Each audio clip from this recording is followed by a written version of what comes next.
Melissa Stockman, CHFC, Chartered Financial Consultant and Financial Advisor with Edward Jones and Bryan, is here to help you navigate life's big moments, from saving for college to planning for retirement and protecting your family's future.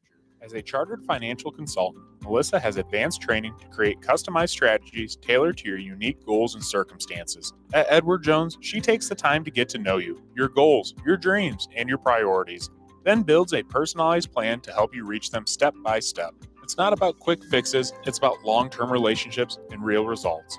Take control of your financial future today. Call Melissa Stockman at 419-633-0647 or visit her office at 130 North Main Street in Bryan. Melissa Stockman, your goals, your future, your partner in planning. Need quality concrete work or reliable hauling? Call DeLarber Concrete and Hauling. We handle it all. Flat work, pole barn floors, driveways, patios, and stamped concrete that turns heads. We also haul stone, mulch, and dirt delivered right to your project. Big or small, we've got you covered. Call Josh today for your free estimate at 419-576-0401. That's 419-576-0401. DeLarber Concrete and Hauling. Solid work delivered.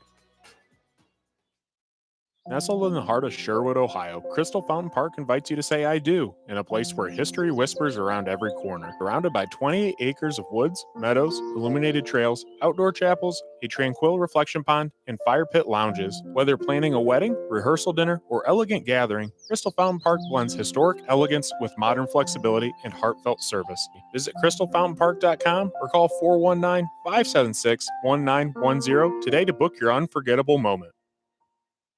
Fitzenreiter HVAC, keeping Northwest Ohio comfortable since 1955. Whether it's scorching summer heat or bitter winter cold, Fitzenreiter has your back with expert heating, cooling, and indoor air quality solutions for your residential and commercial needs. Need fast, reliable service? Call the local pros you can trust. Fitzenreiter HVAC. Give them a call today at 419-784-0828 or visit fitzenreiterhvac.com for more info. Under the lights this Friday night. While your team is taking hits on the field, who's got your back off the field? At Batten Stevens Body Shop in Defiance, we tackle the toughest repairs, from fender benders to full collision restoration. Our iCar Gold Class team scores big on quality and service. Proudly serving Defiance County for over 40 years, with certified technicians, advanced diagnostics, and lifetime warranties. We work with all major insurance providers. Batten Stevens Body Shop, the home team when your car takes a hit.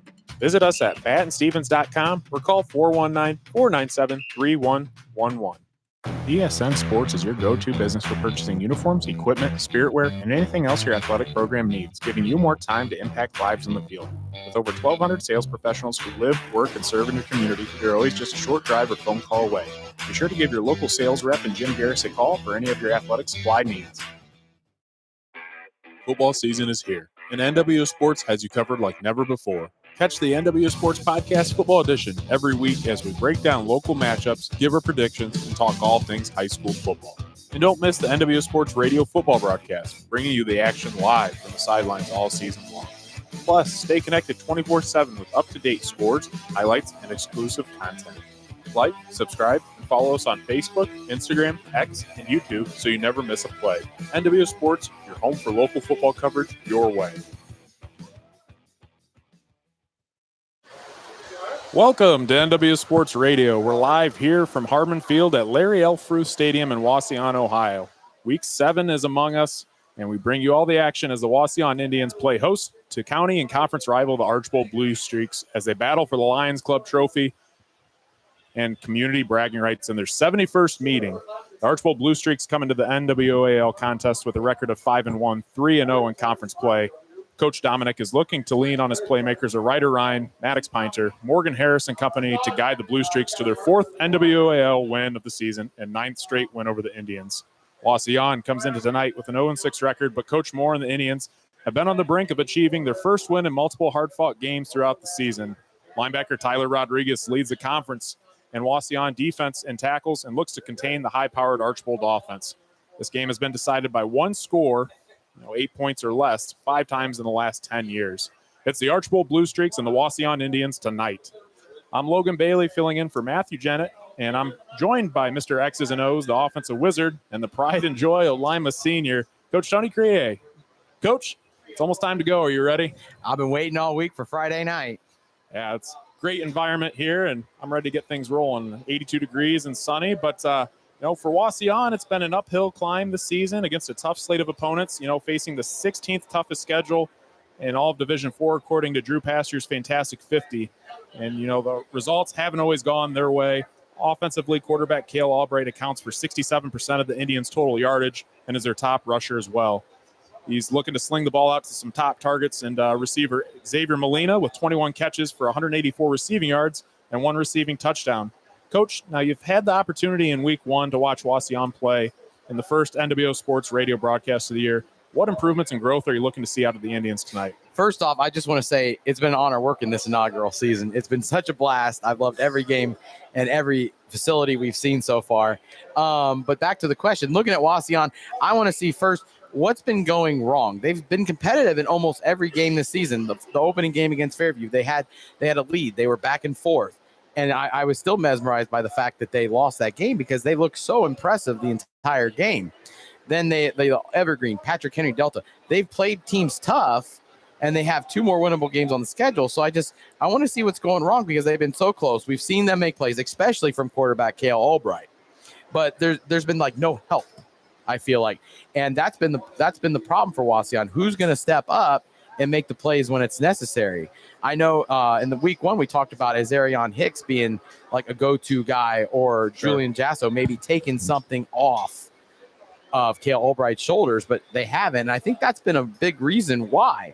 One thing we talking with Coach Dominic this week, they said Wauseon's defense, they're fundamentally sound group. They play with a lot of passion and physicality. They've kept the team in nearly every game this year. So looking at that, you got a good defense.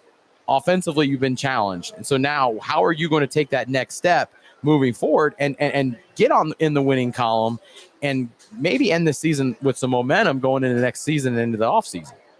On the Archbold side, they've been one of the hottest teams in Northwest Ohio, with their only loss coming to one of the best teams in all of Division 7 in St. Henry, who actually nearly beat Marion Local just a few weeks ago. Running back Ryder Ryan provides a spark for the offense with 70 carries, 706 rushing yards with 9 rushing touchdowns. Though that stats may not show it, the Blue Streaks H-back and Anderson Bentley plays a key role in the success of the ground and pound attack. The team is heating up and shaping up to be one of the most complete teams in the area. Coach, what are you looking for tonight out of the Blue Streaks? Looking at Archbold, I'm looking for consistency. They show that they're a very balanced team offensively, which is great. You can pass, you can run the ball with effectiveness. And we've seen that out of their playmakers. You talked about Maddox Pinner, the quarterback. You talk about Ryder Ryan, the running back, both great kids. And that stable of wide receivers they have, I'm interested to see, can they keep consistently, even against a team that, may on paper look inferior? Can you keep going with what you've been doing all season and not take your foot off the brake? Now, Coach, going into the next kind of point, you've seen some terrific talent in your broadcast games this season. You had Crestview's running back, Braxton Leith. He's actually one of the top running backs in Ohio and the nation in terms of rushing yards. You've seen first-team All-State performers in Fairview's Will Zedek and Logan Olinger, Patrick Henry's Cal Schrader, Wauseon's Cale Albright, among many others. You can't forget about some of the defensive standouts as well. Jalen Manns from Paulding and 2-time All-Ohio great, and Grant Smith. And last week, a stable of backs you were able to see from Napoleon and Hayden Grohl and George Eggers, both deserving of All-Ohio accolades this season. So who in tonight's game should we watch for? Who's going to be that, X factor in this rivalry matchup? I believe when it comes to Archbold, it starts and it ends with Ryder Ryan. Sorry. I think he's the guy who's not as mentioned with all those other guys enough. You look at his stats and they're right up there with the Cal Schraders and with Cale Albright and maybe not Braxton Leith, but he's up there as well. But for Wauseon, then I'd like to see then, as I talked earlier, if Hicks can start breaking. I know he's only a sophomore, and so there's been a kind of tunnel vision when he tries to hit the hole, and so that's led to a small 2.7 yards per carry. But he has the athleticism to move forward, and he showed that in pregame. I've seen it a couple times now, obviously. He has those gifts that we talk about, and I just wonder why he hasn't become the guy yet. But, talking with both coaches this week, their X factor actually are their trenches. They believe that whoever's going to win this football game is the team that's most physical in the trenches. And right now, Coach Dominic believes Archbold has that edge right now in the trenches. But I mean, give credit though to the Wauseon defense. As I said earlier, their defensive line is very stout as well. Yeah, and a couple key players for myself I'd like to keep an eye on. Wyatt Klein from Archbold. He's just a sophomore, 6'5", 235. Had a chance to see him play against Tenor earlier in the season. Kid was a menace. He's got a huge frame. I was able to get in the passing lane, had a bunch of sacks, a bunch of tackles for loss. I think he's going to be a big contributor here tonight. And then, the other guy I want to see play tonight is Tyler Rodriguez, linebacker and tight end for Wauseon. I got a chance to watch him play a little bit of film against Delta last week. He really covers the field well on the defense side of the football, can track sideline to sideline. I'm excited to see what he brings to the table tonight as well. Yeah, I definitely am excited to see Mr. Rodriguez again fly from field to field. All right. National anthem will be coming up here in just a minute. We're going to take a quick commercial break, and we'll be right back. When it comes to your financial future, you deserve a partner who listens, understands, and helps you plan with confidence. Melissa Stockman, CHFC Chartered Financial Consultant and Financial Advisor with Edward Jones & Bryan, is here to help you navigate life's big moments, from saving for college to planning for retirement to protecting your family's future. As a Chartered Financial Consultant, Melissa has advanced training to create customized strategies tailored to your unique goals and circumstances. At Edward Jones, she takes the time to get to know you, your goals, your dreams, and your priorities, then builds a personalized plan to help you reach them step by step. It's not about quick fixes, it's about long-term relationships and real results. Take control of your financial future today. Call Melissa Stockman at 419-633-0647 or visit her office at 130 North Main Street in Bryan. Melissa Stockman, your goals, your future, your partner in planning.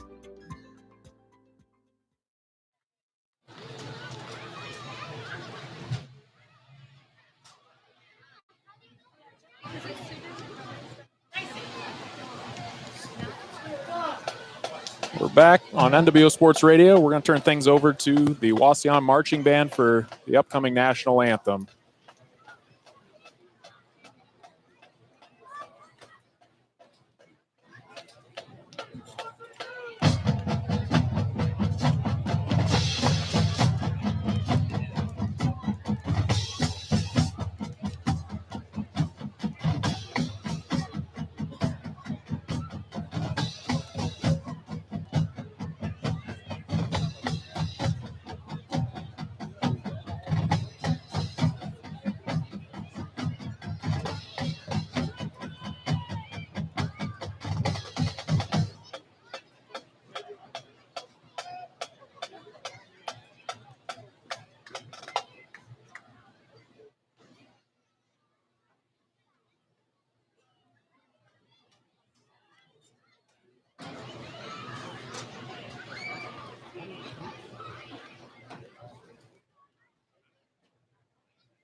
Oh, you guys.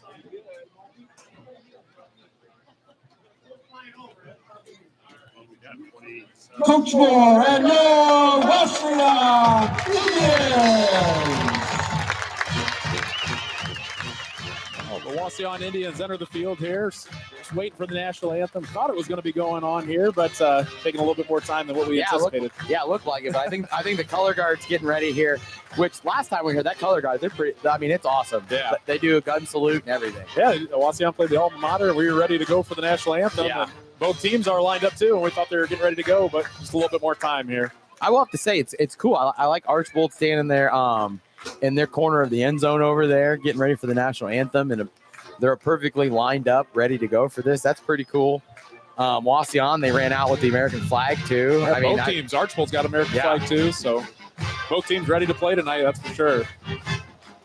Was it military appreciation night? I mean, I know it was senior night too because they introduced all the seniors going into the game. Now we'll turn things over to the Wauseon Marching Band for the playing of our national anthem.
Wauseon ended up winning the toss and will defer to the second half. Archbold will be receiving here to start things off. But, Coach, I'm excited for this one, that's for sure. This is the first matchup I've seen in this rivalry game.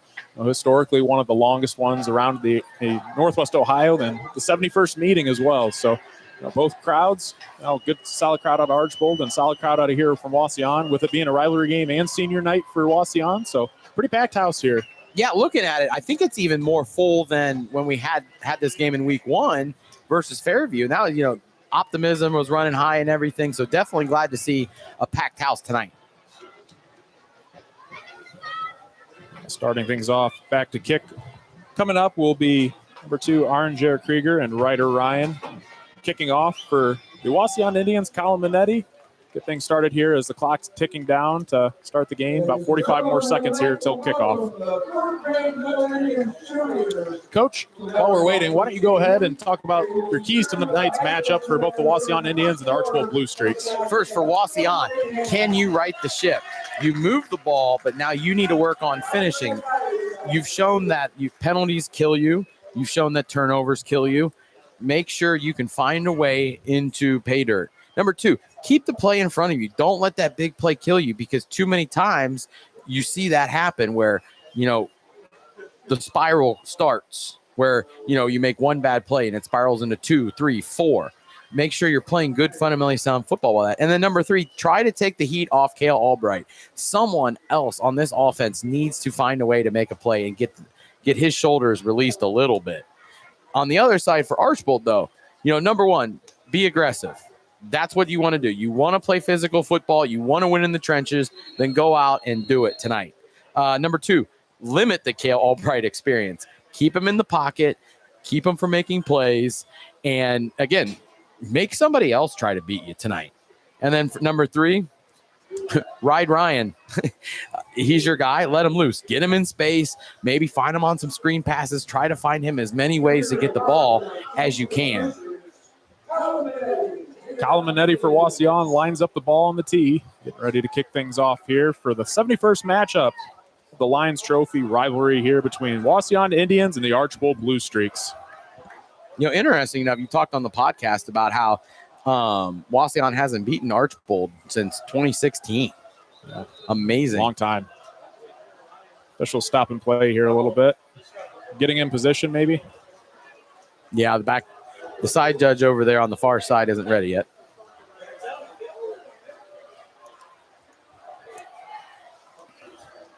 And this is also my first Archbold game. I didn't know much about Archbold going into the season, so excited to see what they bring to the table. Minetti off to kick. On the return is Ryder Ryan with the football. Takes it off to the left here. Getting tackled and dragged down by number 17 for the Wauseon Indians, Cleet Van Etten. And Ryan Ryder there, on the kick return, good open field tackle right there. That's those smart plays by Wauseon to help, you're already starting to put him in bad field position. Now let's see how they can attack on defense. Ryan returned the ball about the 10-yard line and took it up to the left. Just wasn't really much to go. Cleet Van Etten tracked him down. And I don't think he really followed his blockers as well as he probably should have there. Back manning things under center at quarterback. Sophomore 18, Maddox Pinter. In motion, Ryder Ryan. Pinter back at quarterback, rolling to the left. Finds Aranger Krieger. Comes up with a nice reception for a 5-yard gain for the Blue Streaks. That was a nice catch there. I like that. They went 5 wide there. Strength to the far side here, and then motion to that far side and through backside. So looking at Wauseon, looking at that, make sure you're keeping an eye both on strength and the field side. 2nd and 4 for the Blue Streaks here. Pinter back at quarterback. Ryder Ryan lines up to his right. Hands off to Ryan. Ryan takes things right around the right tackle and is swallowed up by the Wauseon defense. And that right there is a great win for the Wauseon defense right there, because you know that's what they want to do offensively. You read your key, you made the play. And that was another thing that Coach Moore talked about in pregame, was the fact that they need to go through and see what's going on and need to understand that what their tendencies are, and again, keep those plays in front of them. Pitcher lines up back and shotgun at quarterback. Ryder Ryan to the right. 2 receivers to the near side, 1 to the far. Ryder goes out motion to the left. Pinter throwing on a drag route to number 1, running across the field. Collins short, just a little bit short and out of bounds, incomplete for the Blue Streaks. And that looked more like a timing route, because it was almost a 1-2-3 on throwing. And so if they're going to be off rhythm already, like, they could be in trouble offensively. 4th and 4 here for the Blue Streaks, lining up to punt formation here. Number 15 for the Blue Streaks, Jesse Shoemaker into punt, averaging 34.7 yards a punt on the season. Snap. Schumacher off with the punt. Line drive punt over top of Dylan Burkholder's head. He retrieves the ball, picks it up on the bounce, runs it off to the right. Just wasn't able to get a clean look on that. Lined up a little bit short for the Indians, but Burkholder was able to come up with it and ended up losing a couple of yards on if he would have was able to catch it.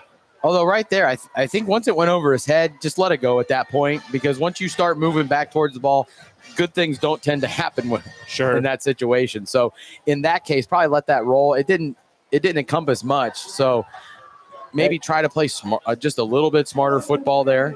Yeah, even sometimes too, you worry about muffing the punt and handling things when that football gets bouncing around. Exactly, because right now that's something you can't do and give Archbold momentum going forward. Indians lining up 1st and 10 on their own 25.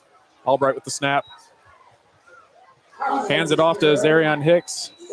Swallowed up by the Archbold defense. Absolutely nowhere to go for a loss of 1.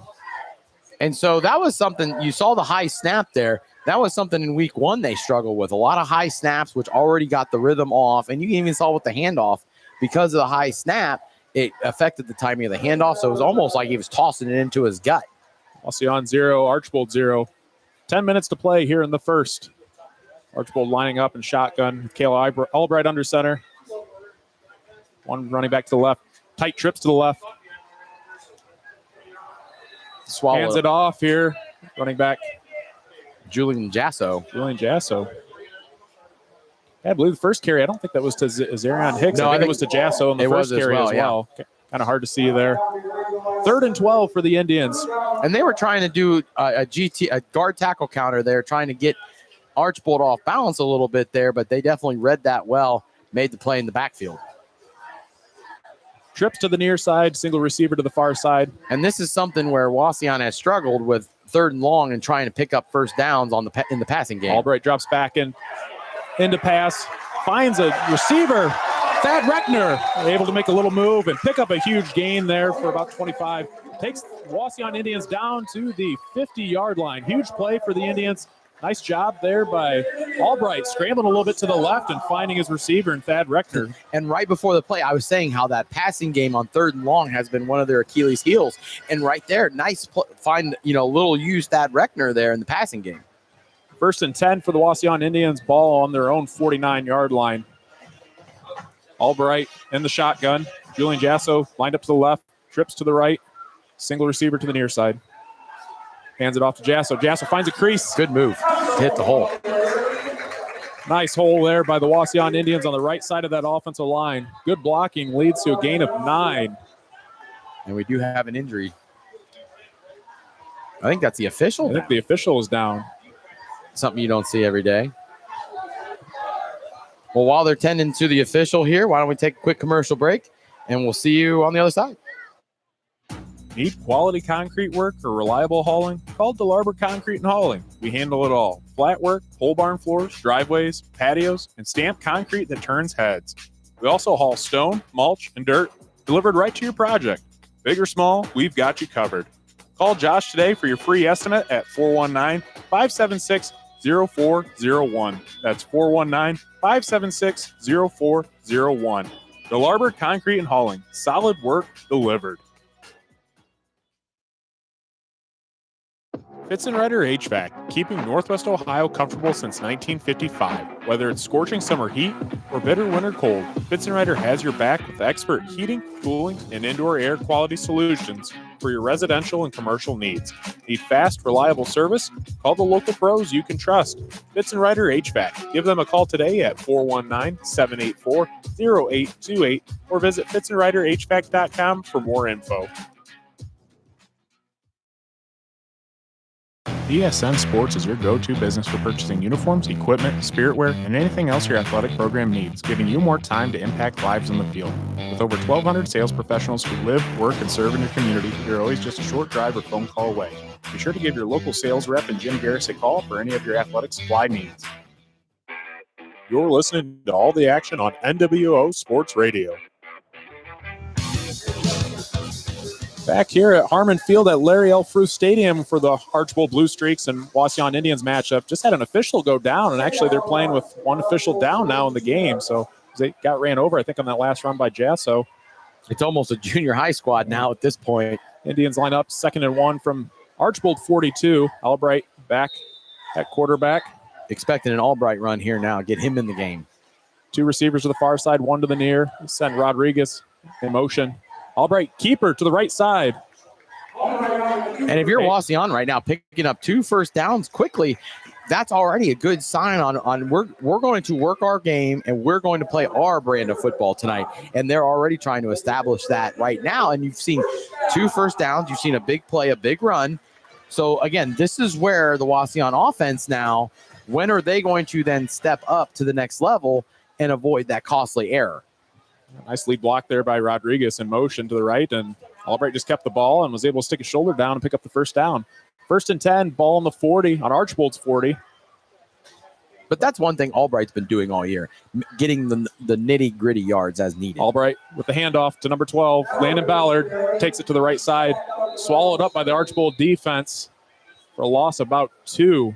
Nowhere to go there. Sent Tyler Rodriguez in motion again, but nothing going on for the Indians. I'm interested to see why we haven't seen any of Azarion Hicks. I don't even think he's been in the football game yet, actually. I know. At first, when I couldn't really see the running back's number, I assumed he was in. Yeah. You know, he's been the starter for most of the year, but 7:31 and counting here in the first quarter. Archbold nothing. Wauseon nothing. Archbold moving the ball down here. Albright back at quarterback and shotgun. Ballard to the left. Albright hits Ballard on the swing pass to the left. Ballard breaks a tackle, busted off along the sideline. Nice gain. And Archbold 11 yards and a first down for Wauseon. And that's one of the first times Archbold had a tackle in space tonight. And looking at that right now, that's a play you have to make. You have him wrapped up, bring him to the ground, and avoid now your costly mistake on defense. Yeah, nice job at breaking the tackle there for Ballard for Wauseon. Able to break a tackle by Isaiah Gracia, the safety on the play, and able to pick up a nice first down. Wauseon continues to move the sticks. So far, Wauseon, they've ran a very, very compact trip set. And I like what's going on because it's packing that Archbold defense in and giving him a chance at plays in space. Albright in shotgun. Jasso to the left. Albright keeper. Jasso lead blocking. Albright sticks a shoulder down for about a gain of 1 or 2. Looks to be about 1 or 2. And so just not much there. That's a couple times that we've seen it go back to Albright where they just have that lead blocker, whether it's the running back or the H-back, and Rodriguez lead the way. But that time there's just nowhere to go for Albright. That's what they want to do. They want to give the ball to Albright and just run, find it. And on that play, I'm glad that they blitzed the backside there where they didn't run the football. I'm glad they were able to make up for the blitzing linebacker. Albright shotgun. Jasso right behind him. Albright drops back in the pocket. It's pressured by Archbold. Throws it right up the middle. He fell down. Receiver fell down there. Intended receiver. Xavier Molina, number 8 for the Wauseon Indians. Looks like he just slipped on the route, trying to come across the middle. And that's their guy in the passing game. So definitely slipped on the turf there. Definitely not because it's wet. Big time play for Wauseon coming up. They've been moving the ball. 3rd and 8 from the Archbold 25. And Albright there was under a lot of heat and duress right there. And I'm glad to see he moved up in the pocket. And as he was actually going down there, he was able to at least try to make a play. 2 receivers to the far side, 1 to the near side. Albright back in shotgun. Jasso behind him. Drops back in the pocket. Looking. Incomplete pass. Just a little bit in front of, again, Xavier Molina, the intended receiver. And right there, he was trying to throw to way too much of a window. He did have a guy open in the left flat here, but I don't think maybe he's seen him because he was definitely looking for his go-to guy, Molina, there. Sorry, correction. I believe intended receiver was Rodriguez, the tight end on that play. Which is interesting. And he was open on that play, too. It just, Albright came up a little bit short, threw it kind of right at his feet. The window closed actually pretty quickly there with the two linebackers. Wauseon lining up to go for it. 4th down and 8 on Archbold's 25. 2 receivers to the far side, 1 to the near. Jasso lining up and running back behind him. Fakes the handoff. Albright rolling to the right. Looks for Molina, just a little bit outside his outstretched arm.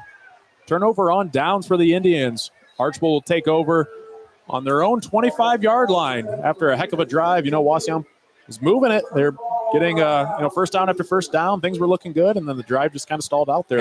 And that's been, again, the Achilles heel for Wauseon. They move the ball, they move the ball, they move the ball, and then all of a sudden they've made every single defense look like they're bending but not breaking to their will. I like the play concept there, just missed it. Yeah, and I think he had Molina there running. If he would have maybe just put a little bit less oomph on it, yeah, you would have had Molina running along the right sideline there. Pinter comes out at quarterback, lining up in shotgun for the Blue Streaks. Ryder Ryan to his right. 2 receivers to the far side, 2 to the near side. Snap. Throws it out to Anderson Bentley, the H-back. Little screen out there to the left. Gets swallowed up right away. Nice coverage there by the Indians. Wauseon was all over that.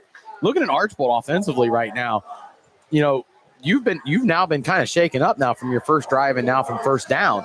And so now you need to find a way. How are you going to get momentum back on your side? And we've seen Ryder get swallowed up. We've seen now a screen pass get swallowed up to Bentley. Who's now going to step up and try to find momentum for Archbold? Archbold 2nd and 11 from their own 24. Pinter gets the snap, keeps it on an option play, gets swallowed up for a loss of 2. Nice tackle there by number 0, none other than Tyler Rodriguez, the leading tackler in the NWAL. And give Wauseon credit so far. Right now, they're not going to bend to Archbold's will, or I think some of those other teams that Archbold has played this year has. Yeah, Wauseon putting Archbold behind the sticks. 3rd and 12, 5:17 to go in the first quarter. Archbold nothing, Wauseon nothing.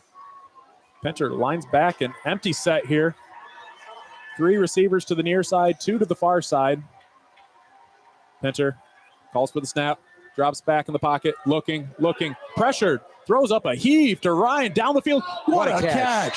Ryder Ryan, my goodness. And he was under some strong duress and pressure there. And I was amazed to see he even got that ball off. He was hit as he thrown, was able to get enough air under that football and find a great play there by Ryan. What a job by Pinter, getting pressured and able to heave that ball up on the run to Ryder Ryan for about a 40-yard reception. And we do forget he is only a sophomore. So that right there, that pocket presence right there, that right there is senior leadership style, right? 1st and 10 on the Indians' 39-yard line. Archbold with the football. I like this trips at H-back look they got going on right now. Trips to the left. Pinter on the snap. Keeps it. Quarterback keeper. Oh, grabbed his face mask. Oh, I see every official. Flags flying around here. Every official decided to throw a flag. Number 50, Dominic Yerney, was back there behind the line of scrimmage trying to swallow up Pinter, but got a huge piece of his face mask. But, you're playing physical. When you play a physical brand like that, mistakes are going to happen. And so if you're Wauseon now, try to overcome that mistake now. I mean, now Archbold's driving on you, and what are you going to do now to stop it? Because even against Fairview, that red zone defense, definitely with the field compressing, for some reason they can't defend it as well. They have offsetting penalties. Face mask on the defense, holding on the offense on the Blue Streaks, cancel each other out. Wow, maybe that's why every official had to throw the flag there. That puts the Blue Streaks on their Indians' 39-yard line, 1st and 10. But yeah, Coach, thing here tonight, both teams playing with an H-back, something that you don't see too many teams around the area do anymore. No. Both doing a great job here to start. I mean, I'm also one that never played with an H-back either. Pinter lines back and gun. H-back and Bentley to the left. Twins to the left and right. Pinter with the snap. Looks, rolling to the right, scrambling. Getting pressured. Keeps it, tucks it along the sideline. Gets shoved hard out of bounds by number 51, Sean O'Connor, tracking him down. And I'm surprised they didn't throw a flag there because that was a little bit late, number one. Maybe it's because it was on the Wauseon sidelines. But number 2 there, he did have Bentley running a drag route across the field, and maybe he just didn't see him because there wasn't a Wauseon defender within 5-10 yards of him. Archbold with the football. 2nd and 7. Ball on the Indians 36. 4:18 and counting in the first. 0-0. Archbold and Wauseon. Pinter back at quarterback. Ryder Ryan to his left. Fakes the handoff to Ryder Ryan. Passes it to Anderson Bentley out the flats. Anderson Bentley continues to take it to the sideline. Breaking 1 tackle, 2 tackles. Then is pushed out of bounds by an Indian defender. That's good for a first down. And a pickup of about 13 for the Blue Streaks. And that was good there by Bentley to get outside. And then if you watch there, really good defense or blocking there by Krieger to bust him loose even more for the first down. I'll tell you what, Bentley for Archbold, their H-back, is a solid-looking player. I mean, I got a chance to watch him at Tenora, and he's done a solid job playing that position. I'm interested. He hasn't gotten a target yet today. And Ryan's been awfully quiet. Pinter back at quarterback, tosses it to Ryder Ryan off to the left. Ryder Ryan sticks his shoulder down, able to pick up of a gain of about 6 or 7. And as that play is going on, watching the physicality of both lines play, and then even linemen getting to that second level right now and watching the physicality even of both teams, definitely seeing a rivalry in action right now. Definitely seeing 2 teams that dislike each other out there. Archbold threatening on the Indians' 18-yard line. 2nd and 6 coming up. 3:28 and counting here in the first. Pinter lines up in shotgun. Ryder Ryan to his right. Trips to the near side. Single receiver to the far. Slings it out to Bentley on a little bubble screen. And Bentley, man, is swallowed up by, let's see what number that is for the Indians. Number 17, Cleet Van Etten. Nice coverage there and able to break on the route. Coming in this game, Bentley was more of a secondary playmaker. And right now, they're almost force-feeding him the ball right now. On the year. Going back to that rivalry, I asked Coach Dominic about his thoughts on the rivalry, and he said this rivalry means a lot, not just to the program, but our school and community. And so right now, our goal is to make the most of this opportunity at hand and continue winning our trophy. Pinter and shotgun. Ryder Ryan to his left, sends him in motion to the right. Pinter looking to his left, throws it out there to Aringer Krieger. What a catch! Holds on to it for a touchdown for the Blue Streaks. Aringer Krieger. And Dylan Burkholder, the corner out there, he tried his best to make this incomplete, but just couldn't wrestle it. So that's good strength there by Krieger. That's a heck of a catch there. Watching the replay up here over top of Dylan Burkholder. Krieger just manhandles the reception, keeps it. Good for his 2nd touchdown on the year. And so Archbold there scores on 2 fabulous catches there by their wide receivers. And that I think is what I was expecting more out of that Archbold offense. The kick for the Blue Streaks. Sauter kicks it up through the uprights, and it's good. Blue Streaks up 7-0. 2:30 to go in the first quarter. They strike first in the rivalry. And by the way, that touchdown, Logan, was brought to you by Edward Jones and Melissa Stockman. All right, we're going to take a quick commercial break. We'll be right back with the Archbold Blue Streaks and Wauseon Indians. Under the lights this Friday night. While your team is taking hits on the field, who's got your back off the field? At Batten Stevens Body Shop in Defiance, we tackle the toughest repairs, from fender benders to full collision restoration. Our iCar Gold Class team scores big on quality and service. Proudly serving Defiance County for over 40 years, with certified technicians, advanced diagnostics, and lifetime warranties. We work with all major insurance providers. Batten Stevens Body Shop, the home team when your car takes a hit. Visit us at battenstevens.com or call 419-497-3111. You're listening to all the action on NWO Sports Radio.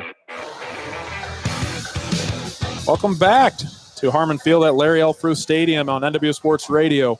The Blue Streaks strike first against the Indians on an 18-yard touchdown pass and reception from Maddox Pinter to Aringer Krieger for the Blue Streaks. Nice. Good drive there by Archbold. Very focused on the passing game. I'm surprised Ryder Ryan has not been involved in the game more, and I wonder if that's game planning or if that's just the fact that Wauseon is determined to make sure he's out of the game. Back to receive for the Indians. Kick is up. Number 1, receive the football here. Can't tell who has it. Off to the right. Get the football down to about the 21-yard line. That was Thad Reckner on the return. Thad Reckner on the return for the Indians. Takes it out to about to the 20. I mean, he did get the ball at about the goal line. And so, I mean, to get it out to the 20, that's good there. So now Wauseon coming out back on offense. You started to move the ball in that first drive. So now you've seen what you can do. Maybe let's pull out some bag of tricks here. Maybe get the boys fired up just a little bit more, but also stick to what you've been doing, and make sure Cale Albright is doing what he can. First, get a supporting cast First and 10 for the Indians on their own 1-yard line. Albright back to pass. Intended receiver for number 1, Thad Reckner, just a little bit outside his outstretched arms. Nearly an interception on the errant throw from him to Archbold defender Isaiah Grasha. Almost came up with the interception on that play. The way the Wauseon offense has been so far, you would have thought they were an air raid team the way they've been throwing the ball right now. 2:19 to go here in the first. Archbold up 7-0. Indians 2nd and 10 from their own 21. Albright back at quarterback. Jaso line to his right. Single receiver to the far side, 2 to the near side. Hands it to Jaso. Albright. Albright on the keeper. Good for a gain of about 7 on the run. But that was a heck of a fake there. That was a heck of a fake. He really tucked that ball nice and was able to find the hole and hit it quick. But that's been Wauseon's calling card all season, is that Cale Albright option read there. And I wonder, though, because I know in my playbook it wasn't necessarily an option read. It was a fake handoff, and I'm going with the quarterback anyway. So I wonder if that's Cale Albright reading it, or if that's Cale Albright, I'm faking and I'm going no matter what. Wauseon, 2 running backs, 1 to the left, 1 to the right. Sends Rodriguez in motion. Albright on the keeper to the right side of the line. Nothing much there, maybe for a gain of 1 for the Indians. You know, I know you're backed up here, but it's 4th and 1, and you've been struggling all season, and nothing has really gone right for you. You got to go for this. Like, I know it's deep in your own territory, but you got to take a chance here. Looks like Coach Moore may go for it, calling out signals to the offense. I'm also wondering again, Wauseon's going to stay on the field. Their offense is. I'm wondering what's going on with Azarion Hicks, because he has yet to touch the field. 4th and 1, Albright, 2 backs on the keeper, pushing up the middle. I don't think he got it. I don't Depends think he on did the either. Archbold coaches and sideline are cheering. I think he may have came up just short for the Indians. Huge turnover. Let's see what the officials call. It's very close. They might even have to measure this even. Official standing over the football there. It's really close. Yep, I think they're going to get the sticks out. Man, talk about a huge play call there early on. Oh, yeah. I agree. You know, I think Coach Moore, the way the season's gone, you'd like to pick that up and go for it. And I even like the play call there. You put a 2-back set in there, and you're just looking to punch it in the mouth there. Yeah. Officials are discussing. They're going to come out for a measurement here. Let's see if the Indians ended up getting it. It's going to be close. It's going to be really close. Let's see. Sticks coming down. Archbold is cheering. Turnover on downs, it looks like here. 5 the inches. Indians. About 5 inches. Wow, that's about as close as you can get to not getting the first down. But wow. Albright just short on the run. Unable to pick it up. Blue Streaks take over on the Indians' 30-yard line. 1st and 10. Looking in good field position here to punch it in for possibly their second score of the game. 53 seconds to go in the first. And so for the Wauseon Indians here, this is where you got to tighten up defensively. Sudden change right now. Your offense didn't happen again. Right now, that's got to suck as a defensive player, I know. But right now, this is why you want to play defense. Yeah. Moments like this. Pinter back at quarterback. Ryder Ryan to his right. Arnjer Krieger to the left. Morgan Harris to his right. Sends Krieger in motion. I'd like to see a shot play here. Fake to Krieger. Fake to Ryder. They did throw a shot play. For Morgan Harris in the end zone. Touchdown. 30-yard touchdown pass from Maddox Pinter to his receiver. Morgan Harris, the big 6'3" frame, comes up and hits him in stride for a touchdown, putting Archbold up 13-0. And I don't know if you heard me right before the play, but I said, man, this is a good time to take a shot right now. Typically is, get those turnover and downs. That offense is going to get greedy and try to call up for a shot play. And I definitely like the double play action there. Gave him Pinter plenty of time to throw that ball. So beautiful pass there. Quinn Sauter on to kick. Extra point is up and is good, putting Archbold up 14-0 over Wauseon with 45 seconds to go in the first quarter. And with that was another touchdown brought to you by Edward Jones and Melissa Stockman. All right, we're going to take things to commercial break. We'll be right back. That's a touchdown for true love. When it's time to celebrate the biggest win of your life, Crystal Fountain Park is the ultimate home field for your wedding day victory. From the first toast to the last dance, Crystal Fountain Park makes every moment a highlight reel finish. Great preparation leads to great victories and great weddings. Dates are booking fast. Score big for your dream wedding at crystalfountainpark.com. Crystal Fountain Park, where your love story takes the championship. You're listening to all the action on NWO Sports Radio. Well, Archbold strikes again here at Harmon Field at Larry L. Fruth Stadium for Archbold and Wauseon on the 30-yard touchdown pass interception from Maddox Pinner for the Blue Streaks to Morgan Harris on the big-time play right after the turnover from the Indians. Are able to connect and take an early lead, 14-0. And sometimes plays like that can be really demoralizing for a team. And so if you're Wauseon, you're only down 14-0. You're still in this ball game. Stick to your game plan. But now you got to make sure you have to punch the ball in the end zone in this drive. When Sauter tees the ball up, kicks off for the Blue Streaks. Ball is up in the air, way back in the end zone.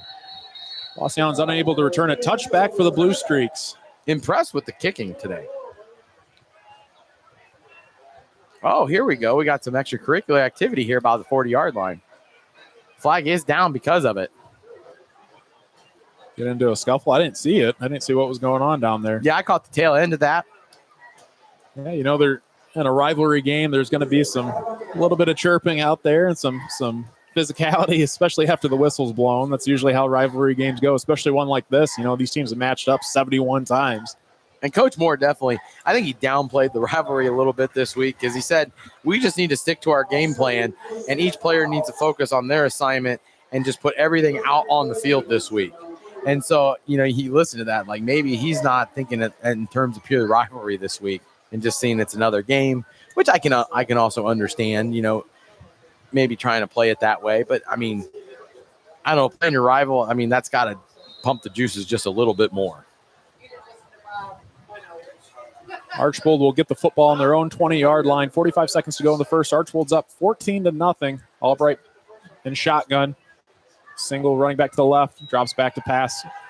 Pressured. Archbold defense pressuring. Albright scrambling. And a good slide, too. Right up the middle. Able to slide and pick up a gain of about 6. Man, and right there, a high snap again there. Or no, that was a low, slow snap. So the snap is really, once again, affecting what the timing of everything else on offense. And Albright just looked kind of uncomfortable back there tonight between the snaps and the pressure from the defensive line of the Blue Streaks. It'll be 2nd and 3 on the Indians' 27-yard line. 16 seconds to go and counting in the first quarter. Albright back in shotgun. One receiver far side, 2 near side. Albright calling for the snap. Slings it out to Xavier Molina. Oh, dropped.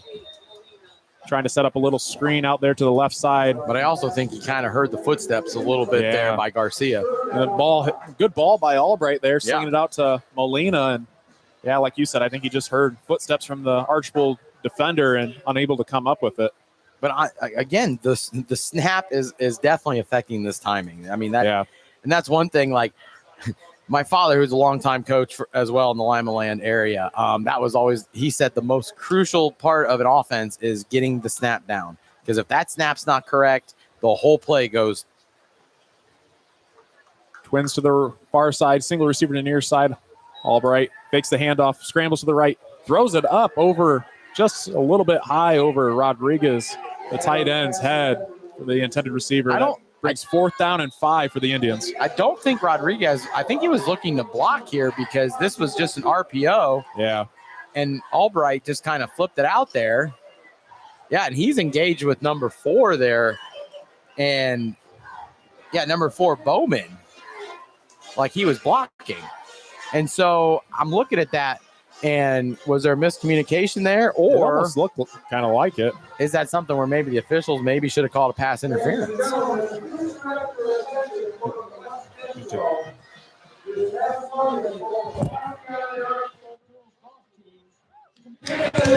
End of the quarter here.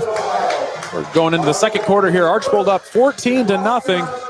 Jumping out to the early lead in the Lions Trophy rivalry. We'll take a quick commercial break. We'll be right back. When it comes to your financial future, you deserve a partner who listens, understands, and helps you plan with confidence. Melissa Stockman, CHFC Chartered Financial Consultant and Financial Advisor with Edward Jones and Bryan, is here to help you navigate life's big moments, from saving for college to planning for retirement and protecting your family's future. As a Chartered Financial Consultant, Melissa has advanced training to create customized strategies tailored to your unique goals and circumstances. At Edward Jones, she takes the time to get to know you, your goals, your dreams, and your priorities, then builds a personalized plan to help you reach them step by step. It's not about quick fixes, it's about long-term relationships and real results. Take control of your financial future today. Call Melissa Stockman at 419-633-0647 or visit her office at 130 North Main Street in Bryan.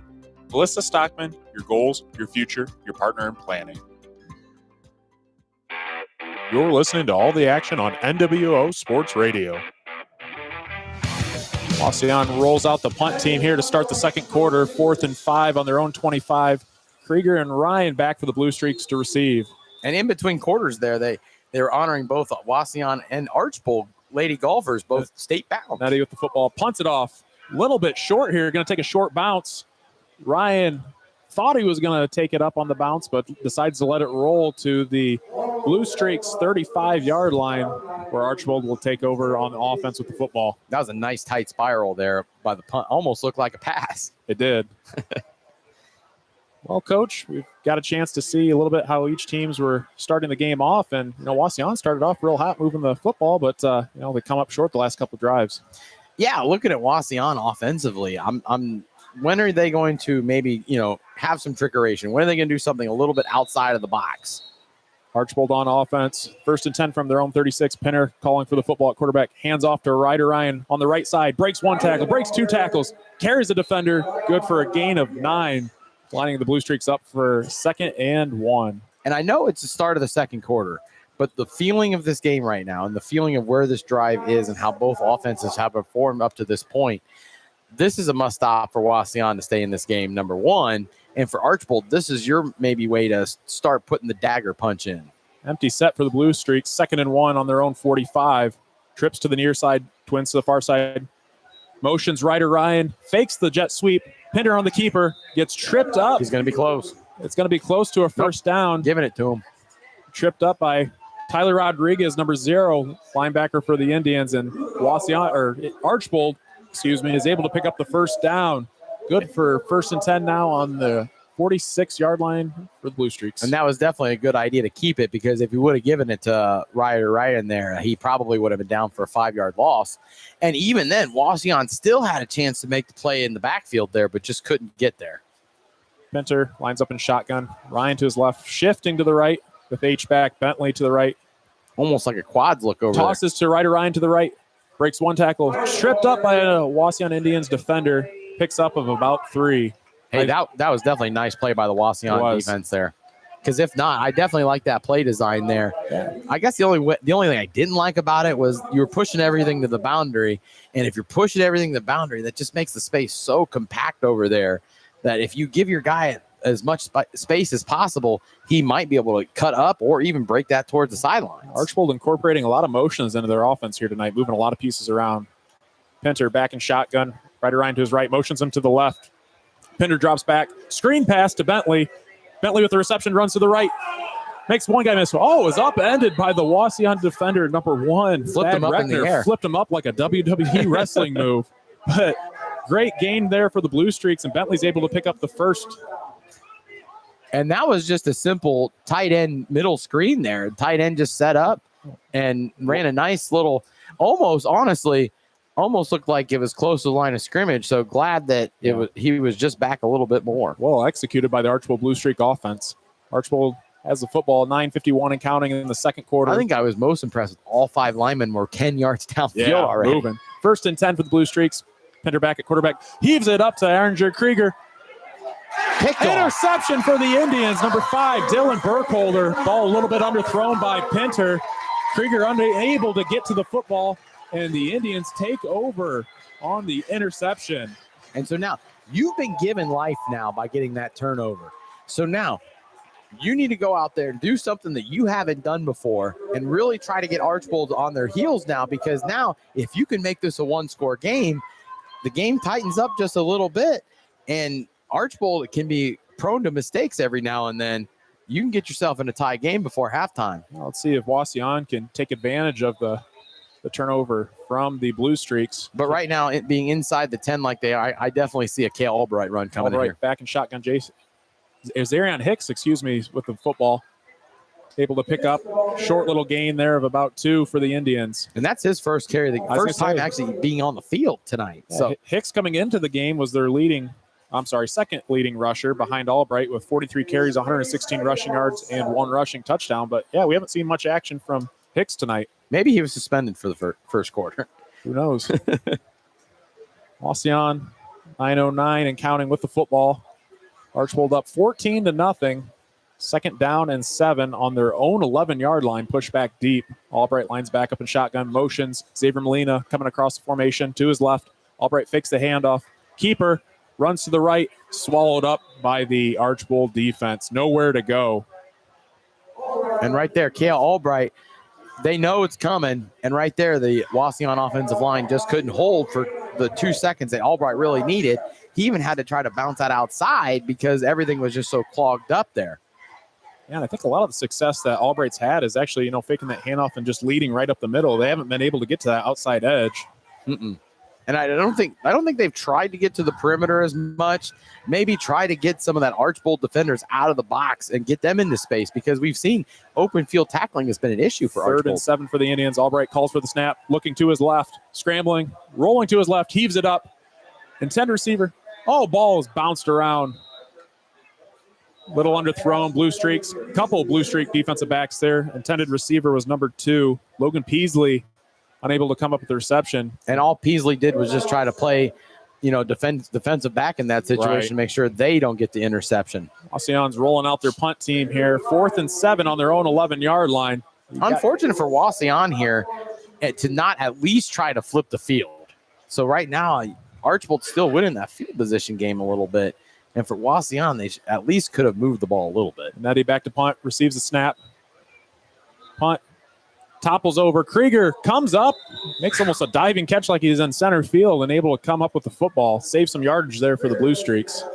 Lucky catch, too, because he definitely might have dropped that there. Blue Streaks will take over on the offensive side of things here at the Wauseon about 37-yard line, but that's something you don't see in high school a lot, is that punt returner really come up to field things. Usually they'll let things bounce, and then they end up losing about 10, 15 yards. So nice play out of him, and big thing is he was able to possess it, not muff it. Yeah, and then keep the field position on your side here. Archbold on offense, 3 receivers to far side. Hands off to Ryder Ryan. Makes one guy miss, 2 guys miss. Runs another defender over. Nice pickup there of about 9 for the Blue Streaks on a run there by Ryder Ryan. So now Wauseon's in the same position they just were about 2 minutes ago on the game clock, where you cannot let Archbold get that dagger in you right now. 7:38 and counting here in the second quarter. Archbold's up 14-0 on Wauseon. Penter lining up in shotgun. Ryder Ryan to his left. Krieger to the near side. 2 receivers to the far side. Penter with the snap. Throws it out to Ryder Ryan on the little arrow route. Picks up of about 1 and is able to pick up the first down for the Blue Streaks. Keeps the chains moving with 7:21 and counting. I think he put just a little bit too much air on that pass too, because I think it kind of getting hurt timing again. I think it kind of threw Ryan off his stride a little bit, and if you would have put it on him a little bit better, Ryan could have picked up quite a few more yards. Yeah, and that allowed Wauseon's defense to really get into a pursuit lane there. Penter back at quarterback. H-back Bentley off to the left. Motions Ryder Ryan across the formation. Fake. Keeper on Penter. Hit hard by Wauseon defender number 51. Sean O'Connor at linebacker. Swings Penter down like a rag doll. And Wauseon had that covered from the get-go there. Wauseon was definitely ready for that. Archbold only able to pick up a gain of 1. Puts them at 2nd and 9. One thing I haven't seen, Archbold, they've ran that a few times, where they put Ryan in motion, and instead of giving him the ball, that's when they just let Penter run. I'd like to see them give Ryan the ball there and see what he can do in space. 2 receivers each side of the formation. Ryan back on the right side. Froze him. Got him on the hard count. Our Blue Streaks able to get Wauseon to jump. going to pick up 5 yards here and put Archbold in good position to really keep the playbook wide open here. Ball on Wauseon's 20-yard line. So you're looking at second and mid here. If you're Archbold, this is where maybe a trick play here could get involved. This is where they could maybe then take maybe another chance at the end zone. But I'd like to see them get Ryder in space. I haven't seen two. I mean, we saw the flare pass just a little bit ago, but I'd like to see him with actually space to run. I know they tried running that toss sweep, but the one thing I didn't like about that was they ran it into the boundary. So I'd like to see him in some space. Pinter back in shotgun, Ryan to his left. Twins to each side. Pinter up in the end zone, throwing it up to the big receiver. Morgan Harris comes down with the football. Did he catch it? I haven't seen a signal yet from the official. Touchdown for the Blue Streaks. And they went and took the shot at the end zone there. Again, why wouldn't you? 6'3" wide receiver Morgan Harris comes up for the jump ball, little fade. Good for a 20-yard touchdown pass. And right there, you had the size advantage. You had the down and distance advantage. Way to go for Coach Dominic to go ahead and just throw one up and see what happens. Quinn Sauter lines up for the extra point here. Grady Guller on the hold. Up. Sauter's kick is in the uprights and good, putting Archbold Blue Streaks up 21-0 on the Wauseon Indians with 6 minutes to go in the second quarter, thanks to a 20-yard touchdown pass from Maddox Pinter to Morgan Harris. And that touchdown was once again brought to you by Edward Jones and Melissa Stockman. All right, we're going to take a quick commercial break. We'll be right back with all the action. Fitzenreiter HVAC, keeping Northwest Ohio comfortable since 1955. Whether it's scorching summer heat or bitter winter cold, Fitzenreiter has your back with expert heating, cooling, and indoor air quality solutions for your residential and commercial needs. Need fast, reliable service? Call the local pros you can trust. Fitzenreiter HVAC. Give them a call today at 419-784-0828 or visit fitzenreiterhvac.com for more info. DSN Sports is your go-to business for purchasing uniforms, equipment, spiritwear, and anything else your athletic program needs, giving you more time to impact lives in the field. With over 1,200 sales professionals who live, work, and serve in your community, you're always just a short drive or phone call away. Be sure to give your local sales rep and Jim Garris a call for any of your athletic supply needs. You're listening to all the action on NWO Sports Radio. Archbold lining up to kick here. 6 minutes ago, Logan Bailey, Tony Crier here. Archbold up with the kick from Sauter. Back feet. Floater takes a skip. Dylan Burkholder for the Indians comes up with the football, takes it off to his right 20-yard line, 25, 30, 35, 40, 50-yard line. Push out of bounds. How about the Archbold 42-yard line? What a return for number 5. Dylan Burkholder from the Indians. Maybe that's the spark they need. I was about to say that was exactly the spark they needed right here.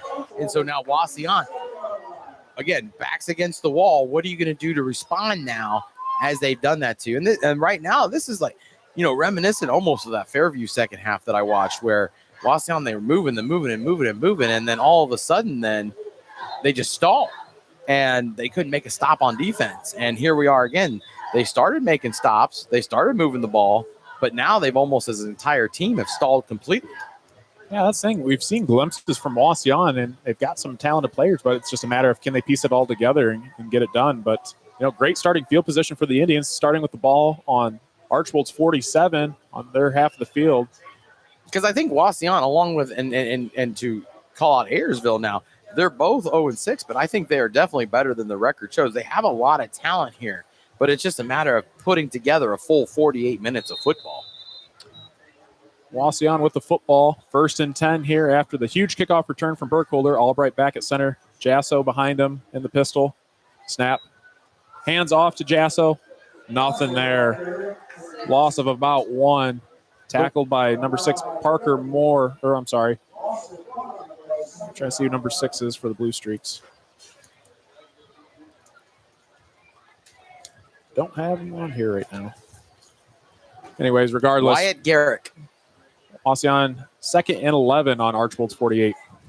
And one thing from Wauseon is they're not really changing formations up too much. For the most part, they're running this trips bunch and a compressed set. And at what point do you say, I need to get Archbold out of the box? Albright with the snap, rolls out to his left, is pressured from the Archbold defense. There's that man from Archbold Number 11, Wyatt Klein, big body coming at you, putting pressure on Albright, and incomplete pass. But like I was saying, right now for Wauseon, if you're not going to change up what you're doing, whether it's formationally or what you're calling, you're putting Archbold into that compressed box like you're doing, and they're just keying in right now on what Cale Albright's doing. And it's almost like they have their front seven acting as all spies, because I feel like all seven up front were moving towards Albright very quickly there. Third down and long, 3rd and 11 here for the Indians. Sends Molina in motion, fakes a handoff. Albright back to pass. Up deep. Heaves it along the sideline. Incomplete for Slade. Ryden. Unable to put the ball thrown out of bounds there by Albright. And as you watch that, I mean, you definitely see the confidence out of Albright to throw that. But I don't think he really, it was just kind of like, I'm going to catch this, I'm going to count to 3, and I'm chucking it.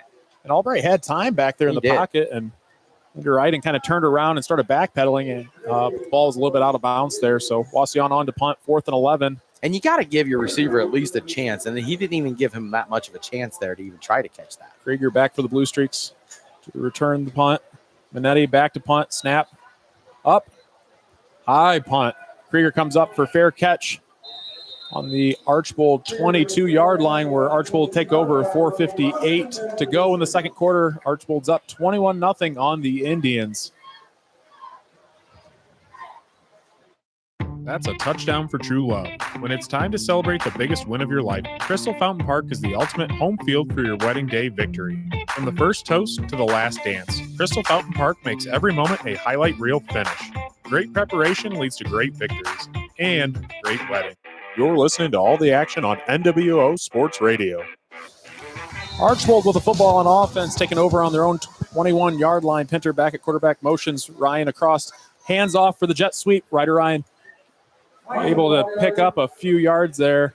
And that was a play I wanted to see out of this Archbold playbook, to see Ryder in space there. And you pick up good 5 yards on first down. Can't complain about that. Yeah, a lot of room to run, and handing the ball off to Ryan at full speed there, or near full speed, and able to take it to that far side and able to pick up a nice game of 6. And that's something out of Ryan that, keep doing things like that. Get your guys into space, and good things tend to happen. 3 receivers near side. Bentley back at fullback to the right. Pinter back in shotgun. Receives a snap. Keeper off to the left. Jukes one man out. Spins.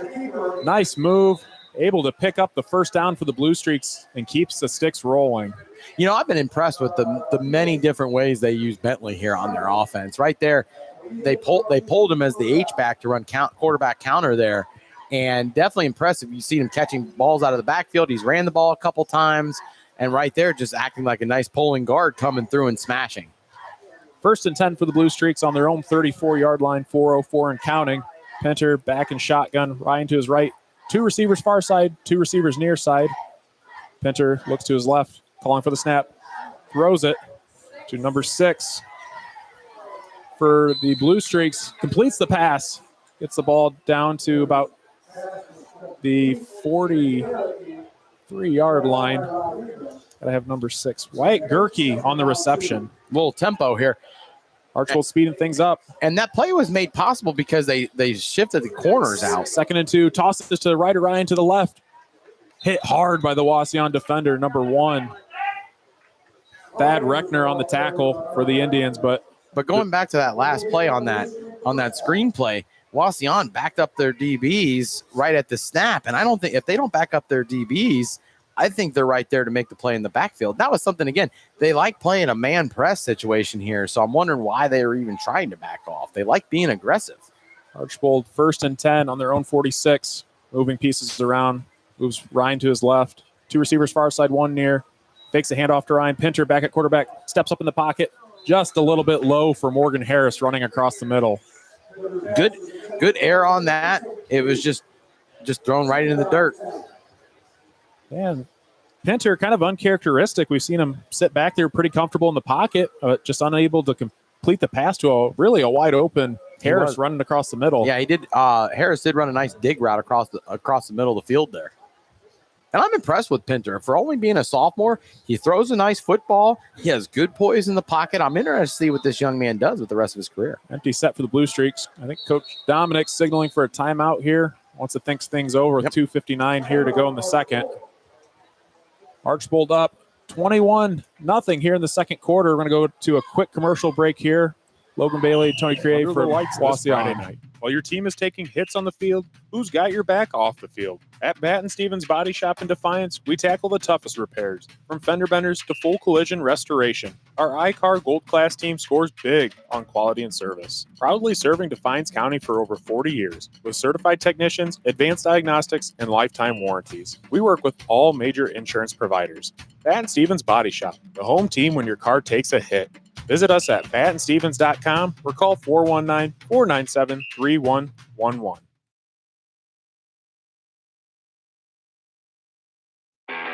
You're listening to all the action on NWO Sports Radio.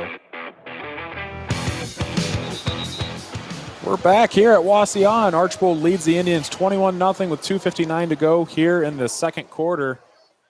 Coach, Archbold's got the ball on offense. Do they start slowing things down a little bit? They've really controlled the offense controlled the time of possession here early on, but or do you think they just continue to run what they're doing? No, I've seen them run tempo, and I think that you need more pedal to the metal. Let's use some opportunity. We're up big here. Let's work on some things that we're going to need later down the road. Second and 10 for the Blue Streaks. He's going to pass it to number 3. He's passing it. Oh, off to the right. Pinter hands the ball off to Isaiah Gracia, running across on a jet sweep and was looking to pass the football. Nothing was there and just had to burn the ball out of bounds. And that wasn't even, to be honest with you, that wasn't really a good ball thrown either. And I wonder, how did that look in practice? Yeah. Well, was he right-handed too? Yeah. Yeah. It was, if he would have been able to set his feet and actually throw the ball, I think he would have had a receiver open there. But Wauseon's defense, good to see them making plays out there. Archbold on offense. 3rd down and 10 from their own 46. Pinter calls for the football. Fake handoff to Ryan. Pinter looking, steps up in the pocket. Complete to Morgan Harris, run across the middle. Breaks 1 tackle, breaks 2 tackles. Is brought down by a Wauseon defender.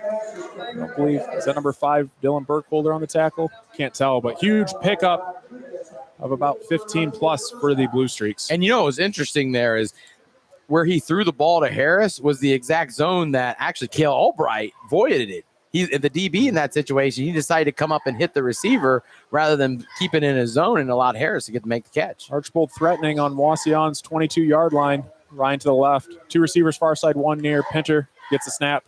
Option to the left, keeps it. Taken down by a Wauseon defender. But I don't think he had the opportunity to pitch that ball because I think the Wauseon defense was all over that. Yeah, there was nowhere to go. And, if that read's kind of gray, Pinter's just got to keep it, tuck it, and go with it. But was tackled by number 62, Brady Miller from the Indians. But now as I was watching the replay, I don't even the pitch relation Ryan Ryder was Ryan was in there. I don't think he was able to pitch the ball. I don't even think he was in the quarterback's vision. No. It was just a speed option. Pinter's running the ball. Lines up here, 2nd and 10. Archbold with the football here on Indians 22. 3 receivers far side. Pinter looks, takes the hand up, or keeps the football, runs off to the right. Able to pick up a gain of about 3. A little bit quarterback draw there for the Blue Streaks and puts them up for 3rd and 8. Honestly, so they actually, I think that was more of a lead because they pulled a guard and they brought Bentley the H-back through as well. But it wasn't counter movement.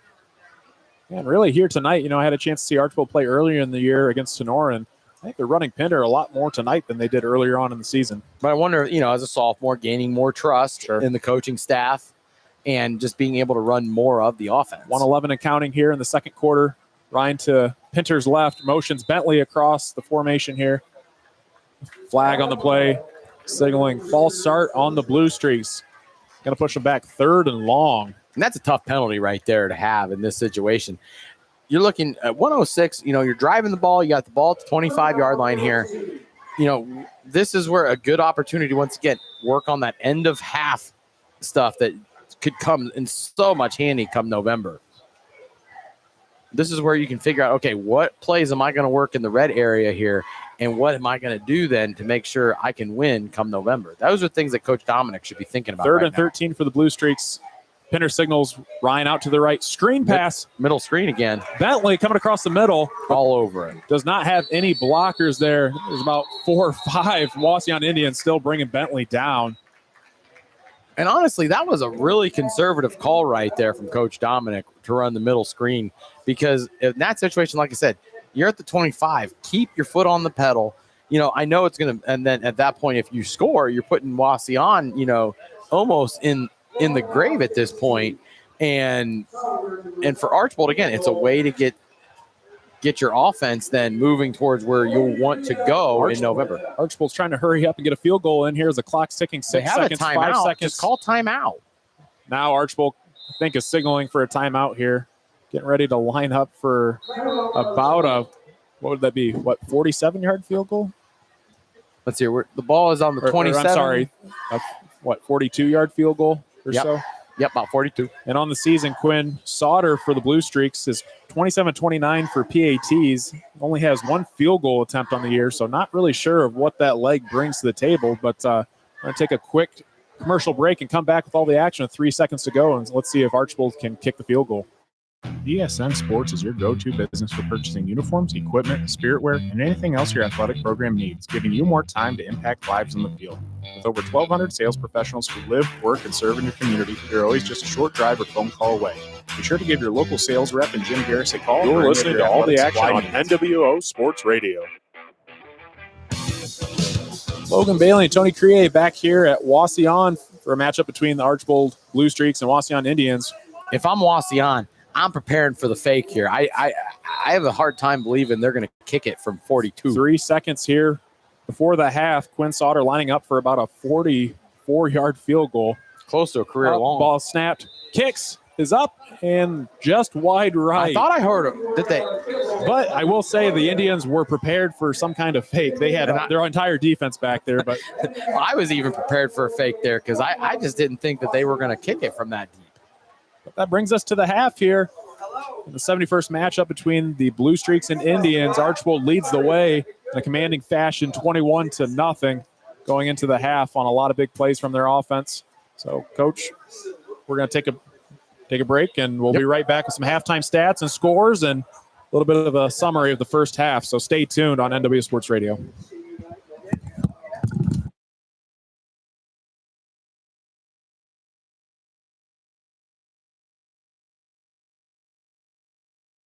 When it comes to your financial future, you deserve a partner who listens, understands, and helps you plan with confidence. Melissa Stockman, CHFC Chartered Financial Consultant and Financial Advisor with Edward Jones and Bryan, is here to help you navigate life's big moments, from saving for college to planning for retirement and protecting your family's future. As a Chartered Financial Consultant, Melissa has advanced training to create customized strategies tailored to your unique goals and circumstances. At Edward Jones, she takes the time to get to know you, your goals, your dreams, and your priorities, then builds a personalized plan to help you reach them step by step. It's not about quick fixes, it's about long-term relationships and real results.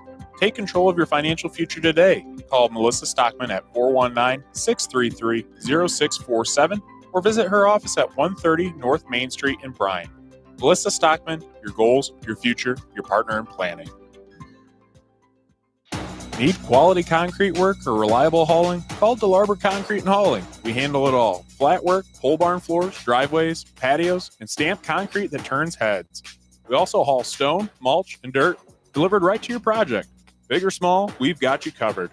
Call Josh today for your free estimate at 419-576-0401. That's 419-576-0401. DeLarber Concrete and Hauling. Solid work delivered.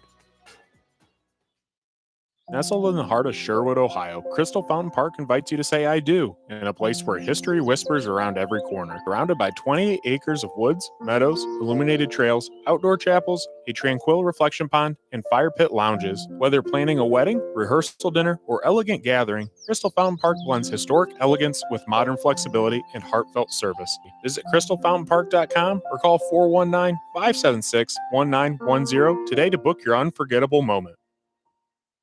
Fitzenreiter HVAC, keeping Northwest Ohio comfortable since 1955. Whether it's scorching summer heat or bitter winter cold, Fitzenreiter has your back with expert heating, cooling, and indoor air quality solutions for your residential and commercial needs. Need fast, reliable service? Call the local pros you can trust. Fitzenreiter HVAC. Give them a call today at 419-784-0828 or visit fitzenreiterhvac.com for more info.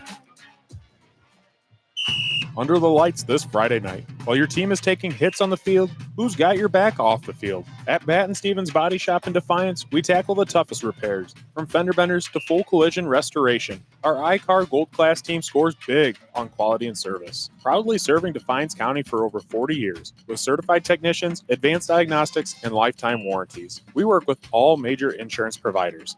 Batten Stevens Body Shop, the home team when your car takes a hit. Visit us at battenstevens.com or call 419-497-3111. DSN Sports is your go-to business for purchasing uniforms, equipment, spiritwear, and anything else your athletic program needs, giving you more time to impact lives on the field. With over 1,200 sales professionals who live, work, and serve in your community, they're always just a short drive or phone call away. Be sure to give your local sales rep and Jim Garris a call for any of your athletic supply needs.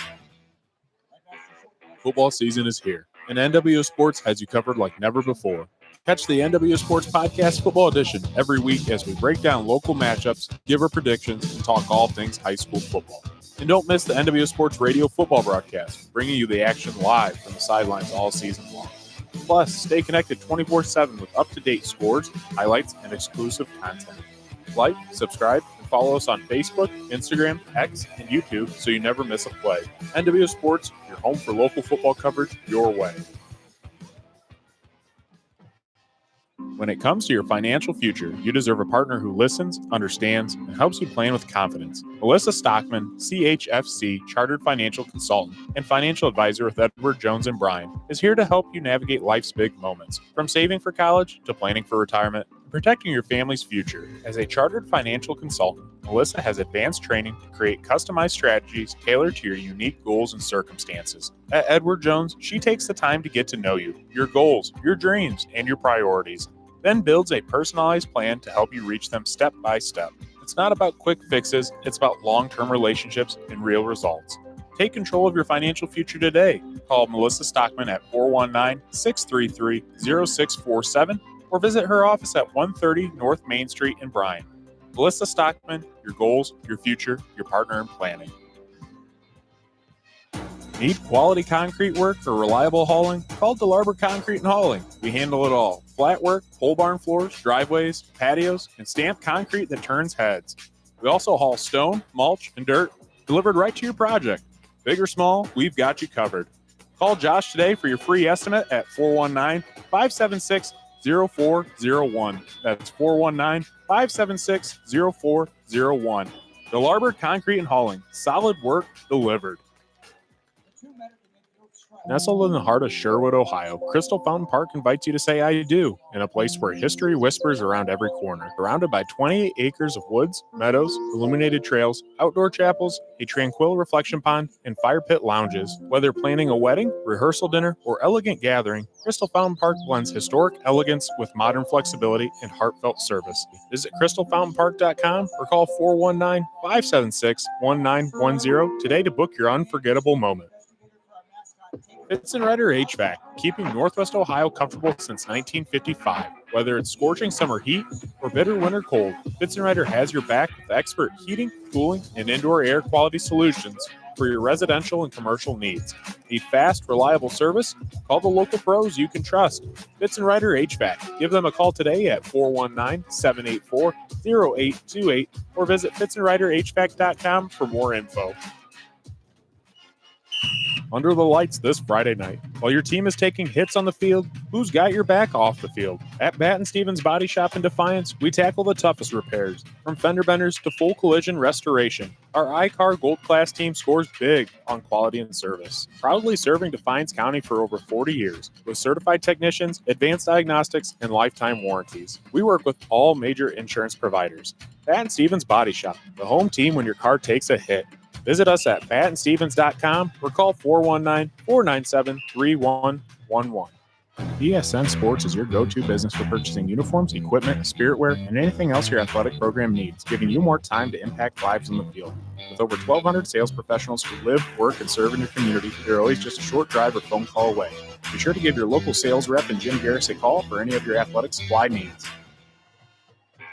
Football season is here, and NW Sports has you covered like never before. Catch the NW Sports Podcast Football Edition every week as we break down local matchups, give our predictions, and talk all things high school football. And don't miss the NW Sports Radio football broadcast, bringing you the action live from the sidelines all season long. Plus, stay connected 24/7 with up-to-date scores, highlights, and exclusive content. Like, subscribe, and follow us on Facebook, Instagram, X, and YouTube so you never miss a play. NW Sports, your home for local football coverage your way. When it comes to your financial future, you deserve a partner who listens, understands, and helps you plan with confidence. Melissa Stockman, CHFC Chartered Financial Consultant and Financial Advisor with Edward Jones & Bryan, is here to help you navigate life's big moments, from saving for college to planning for retirement, protecting your family's future. As a chartered financial consultant, Melissa has advanced training to create customized strategies tailored to your unique goals and circumstances. At Edward Jones, she takes the time to get to know you, your goals, your dreams, and your priorities, then builds a personalized plan to help you reach them step by step. It's not about quick fixes, it's about long-term relationships and real results. Take control of your financial future today. Call Melissa Stockman at 419-633-0647 or visit her office at 130 North Main Street in Bryan. Melissa Stockman, your goals, your future, your partner in planning. Need quality concrete work or reliable hauling? Call DeLarber Concrete and Hauling. We handle it all. Flat work, pole barn floors, driveways, patios, and stamped concrete that turns heads. We also haul stone, mulch, and dirt delivered right to your project. Big or small, we've got you covered. Call Josh today for your free estimate at 419-576-0401. That's 419-576-0401. DeLarber Concrete and Hauling. Solid work delivered.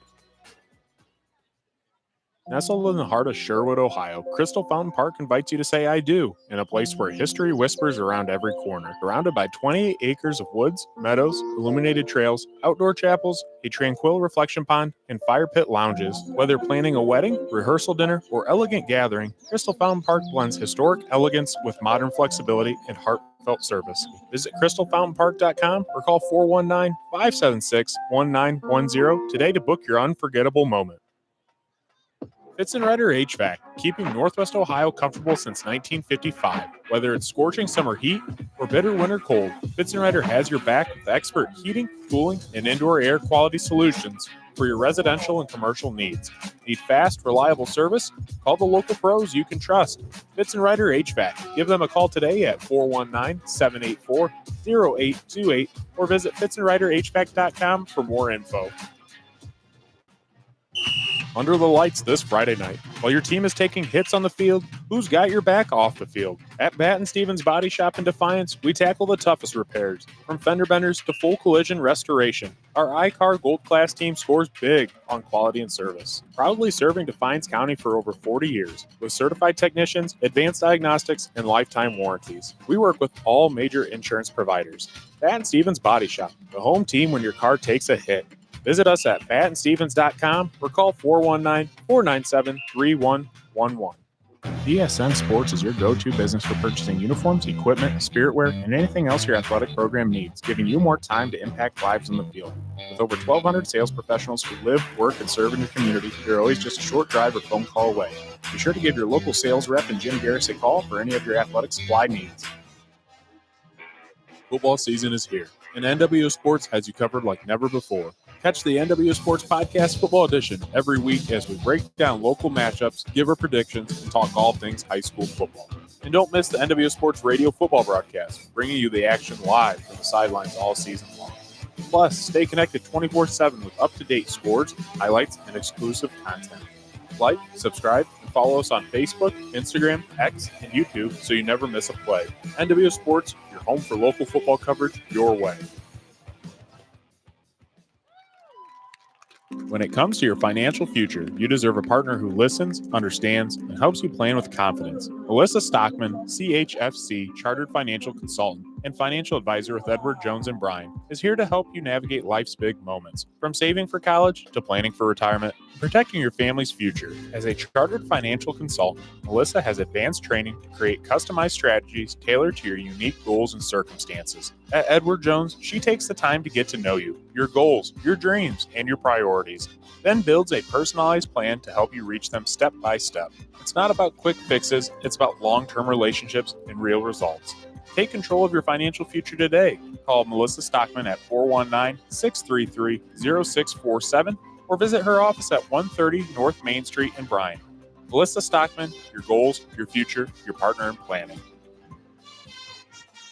Need quality concrete work or reliable hauling? Call DeLarber Concrete and Hauling. We handle it all. Flat work, pole barn floors, driveways, patios, and stamped concrete that turns heads. We also haul stone, mulch, and dirt delivered right to your project. Big or small, we've got you covered. Call Josh today for your free estimate at 419-576-0401. That's 419-576-0401. DeLarber Concrete and Hauling. Solid work delivered. Nestled in the heart of Sherwood, Ohio, Crystal Fountain Park invites you to say I do, in a place where history whispers around every corner. Surrounded by 28 acres of woods, meadows, illuminated trails, outdoor chapels, a tranquil reflection pond, and fire pit lounges. Whether planning a wedding, rehearsal dinner, or elegant gathering, Crystal Fountain Park blends historic elegance with modern flexibility and heartfelt service. Visit crystalfountainpark.com or call 419-576-1910 today to book your unforgettable moment. Fitzenreiter HVAC, keeping Northwest Ohio comfortable since 1955. Whether it's scorching summer heat or bitter winter cold, Fitzenreiter has your back with expert heating, cooling, and indoor air quality solutions for your residential and commercial needs. Need fast, reliable service? Call the local pros you can trust. Fitzenreiter HVAC. Give them a call today at 419-784-0828 or visit fitzenreiterhvac.com for more info. Under the lights this Friday night. While your team is taking hits on the field, who's got your back off the field? At Batten Stevens Body Shop in Defiance, we tackle the toughest repairs, from fender benders to full collision restoration. Our iCar Gold Class team scores big on quality and service. Proudly serving Defiance County for over 40 years, with certified technicians, advanced diagnostics, and lifetime warranties. We work with all major insurance providers. Batten Stevens Body Shop, the home team when your car takes a hit. Visit us at battenstevens.com or call 419-497-3111. BSN Sports is your go-to business for purchasing uniforms, equipment, spiritwear, and anything else your athletic program needs, giving you more time to impact lives in the field. With over 1,200 sales professionals who live, work, and serve in your community, you're always just a short drive or phone call away. Be sure to give your local sales rep and Jim Garris a call for any of your athletic supply needs. Football season is here, and NWO Sports has you covered like never before. Catch the NWO Sports Podcast Football Edition every week as we break down local matchups, give our predictions, and talk all things high school football. And don't miss the NWO Sports Radio football broadcast, bringing you the action live from the sidelines all season long. Plus, stay connected 24/7 with up-to-date scores, highlights, and exclusive content. Like, subscribe, and follow us on Facebook, Instagram, X, and YouTube so you never miss a play. NWO Sports, your home for local football coverage your way.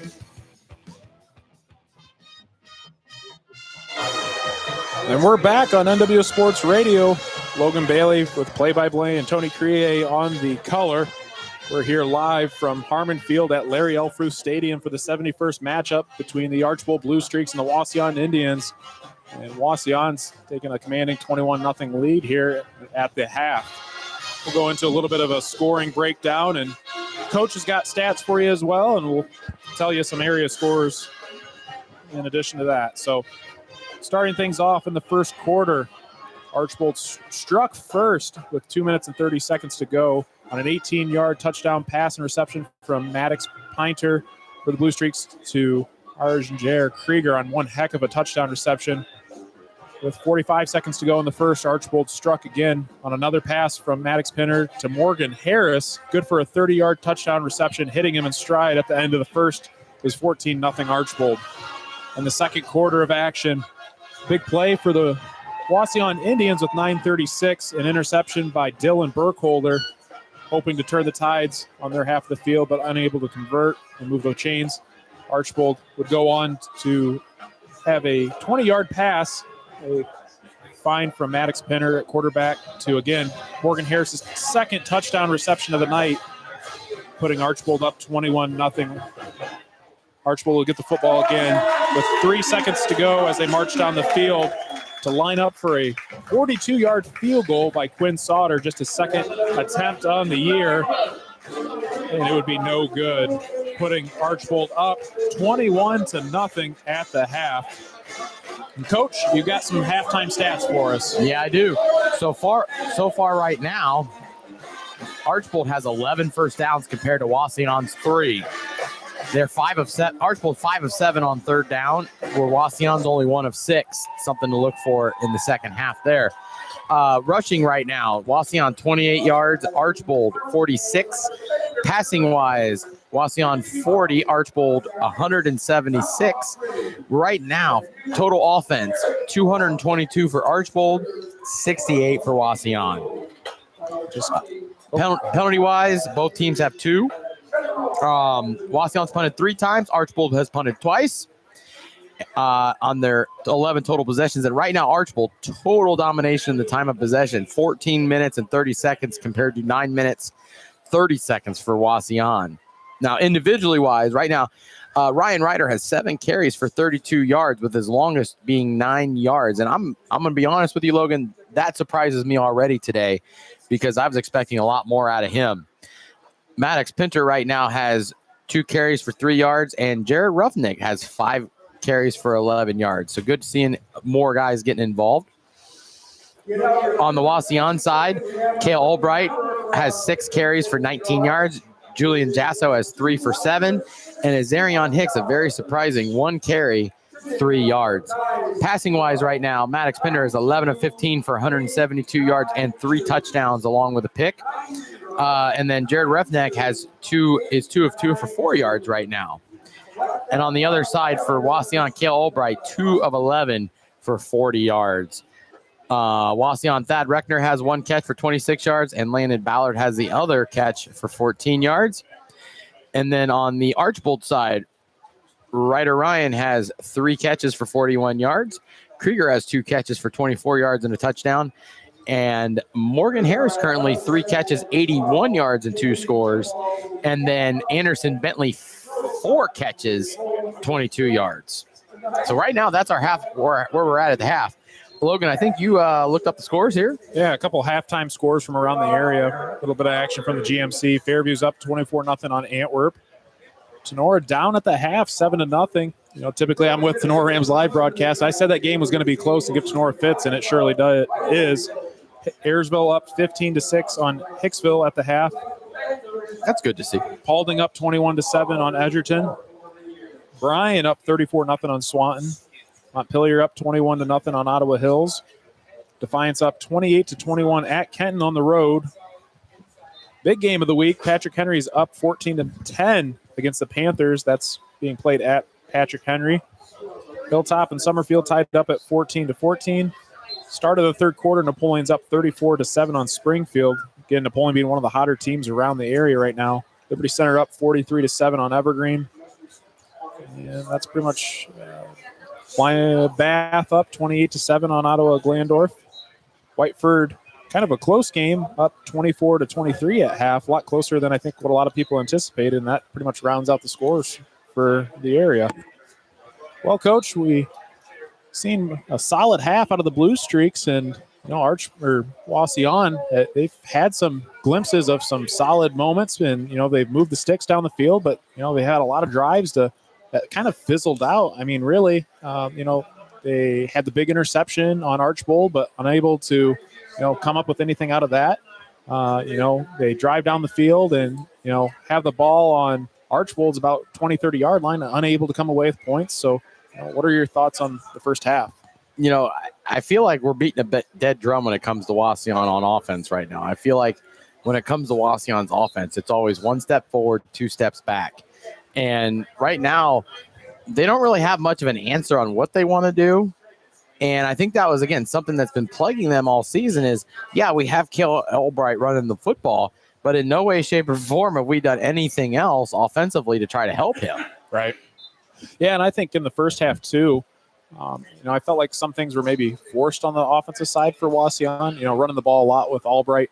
But I think the big thing is the Archbold Blue Streaks have been putting a lot of pressure on Albright back in the pocket, making him scramble, throw on the run. And, I think that's kind of gotten Albright's head a little bit. There's a couple throws where he had some wide open receivers. I think a couple times he had the tight end, Tyler Rodriguez, open across the middle, threw it down at his feet. Xavier Molina a couple times too he had opened. Just was unable to, convert on those big plays. And, in a rivalry game like this, I mean, you got to take advantage of every opportunity that you get. For sure, especially with the way Wauseon has been playing. When you watch Wauseon play in this first half, they can make plays when possible. But I think right now, and I mentioned this in the first half, I think they're almost beaten already by the way they formation their plays.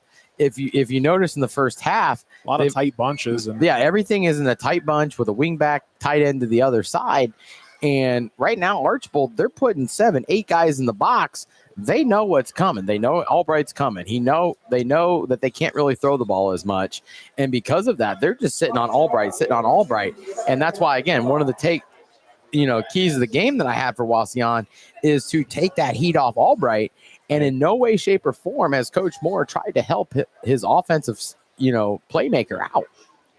And like you said, I just feel like the box has been so condensed with, Wauseon running a lot of tight sets. There's just not a lot of room to run. So and for Wauseon, they're not really getting guys into space as much as what they probably need to. And right now, I mean, they're not really necessarily getting out physical, but because of the fact that they're beaten already by formation, that's the reason why Albright's really getting so much pressure in his face. Everyone lined up real early here to start the second half. There's about 20 seconds left, now down to 5. But yeah, I feel like it's been like, let's go. Wauseon will be getting the football here on the second half. Quinn Sauter off to kick for the Blue Streaks, 21-0. Archbold's up on Wauseon here to kick off the second half. Getting the clock set. For Wauseon, Dylan Burkholder back deep to return. For Wauseon, this drive right now is important to get your team back in the football game in the first half. Sauter up with the kick. Burkholder turns it, gets the ball about goal line, able to run it up the right side of the field down to about the 22. Not much room to run there for Dylan Burkholder from the Indians. I believe an injured player down for Archbold on the kickoff team. But right now, for Wauseon, this – I know I've said it past couple of drives, but right now to get the ball back at the beginning of the second half here, you're down 21-0. Man, a touchdown right now would put just a complete shot in the arm for this Wauseon offense. And I think it would help out their defense too, because their defense has been out there a lot. And even though they are as good as it when physical as they are, they needed time to catch their breath as well. And what'd you say time of possession was? Archbold was at 14:30 compared to 9:30 for Wauseon. Archbold's had the ball a long time on the offensive side. But a lot of that, Archbold is sustaining and matriculating drives down the field, whereas Wauseon, they've only had the one good drive, and it stalled out on the 4th down. And ever since then, they haven't been able to really do much of anything. We'll keep the action here. Still an injured player down for the Blue Streaks. I can't tell what number it is, but looks like they're looking at maybe a leg injury. And that's between now our Archbold player here and our official in the first half. A lot of leg injuries tonight. Yeah, I don't know. Did that official come back out on the field? I don't know. I don't think so. Well, they have 5 out there. So, no, I don't think they have yet. Injured player for the Blue Streaks is Ethan Bowman. He's getting up and kind of helped off by one of the coaches. I think that's Coach Dominic out there helping him off. A couple players for the Blue Streaks carrying him off. Doesn't look good for Bowman, but he is able to get up and kind of assist with walking off the field. Never like to see injuries like that. No, you hate to see that because, especially if it is – right now, he's walking off on it almost on his own power. He is getting help. But hopefully it's just an ankle sprain or just like a twisted knee, because if that's anything more serious, sometimes that's an injury that, being this young, can linger for years. Wauseon will take over on the offensive side of things with 11:54 here to go in the third, just starting things off here after halftime. Starting on their own 23-yard line here. And in the second half, I'd like to see him get Cale Albright moving a little bit more in the pocket, maybe getting one of their playmakers into space, and make Archbold tackle you in space, because they did have a couple nice plays on that first drive where they forced Archbold to tackle in space, and Archbold couldn't do it. Albright back in shotgun, 2 receivers far side, 1 near side. Running back lined up to the left of him. Motions Rodriguez to the right across formation. Hands off to Hicks. Quick little move there. Able to only pick up of a gain of about 3. And right there, Archbold's defense, they're keying in on they're going to run the football there.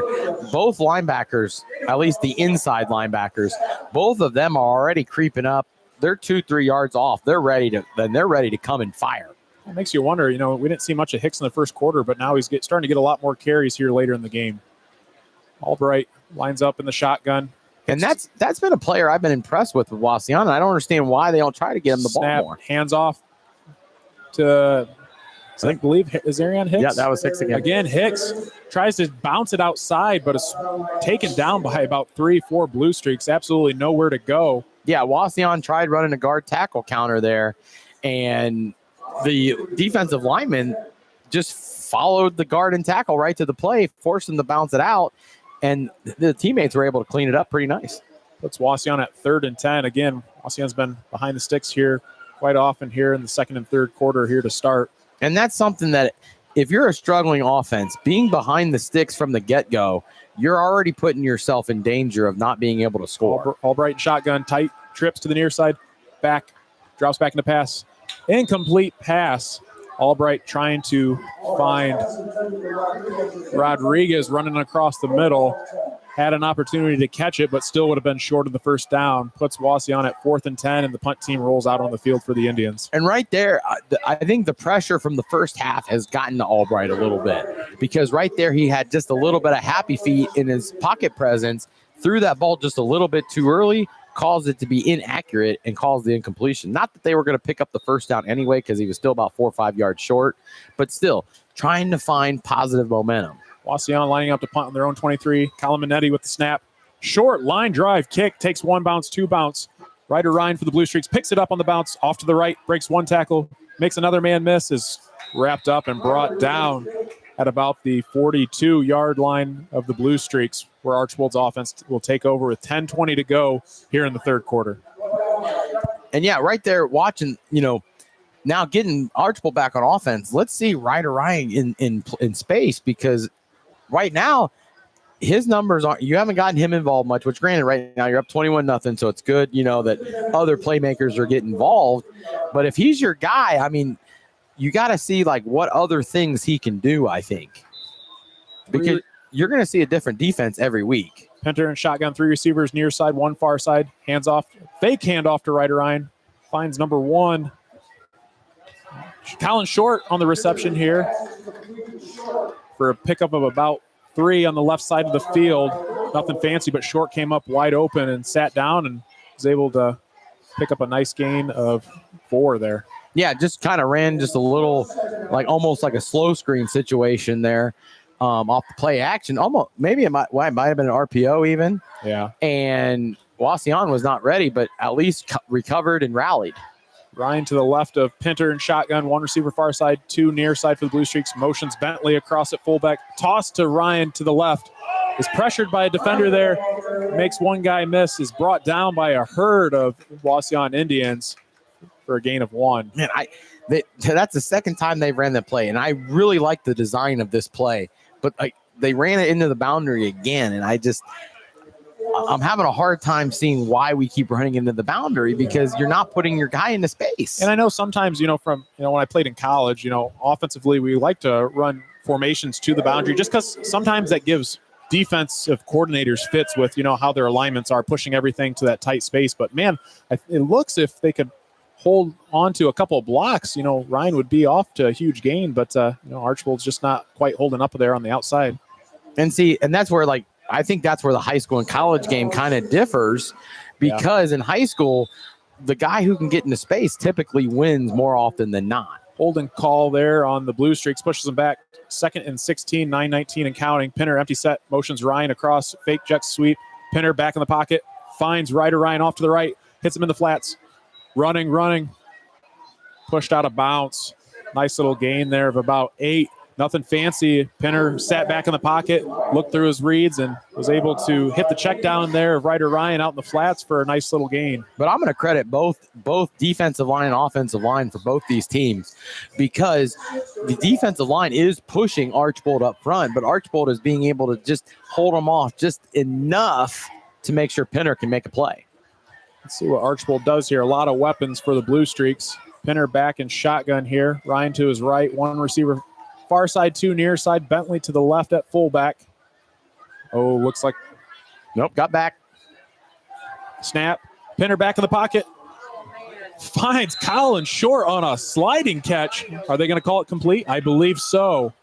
Yeah, it was a good catch there. What a weird start. I mean, Ryan was kind of rolling there in the backfield. I thought they were going to call a false start. And I think the timing of everyone was actually off, but, huge gain for the Blue Streaks. Because even Wauseon crossed into the neutral zone, and I thought maybe they were going to call it there. They didn't call anything at all.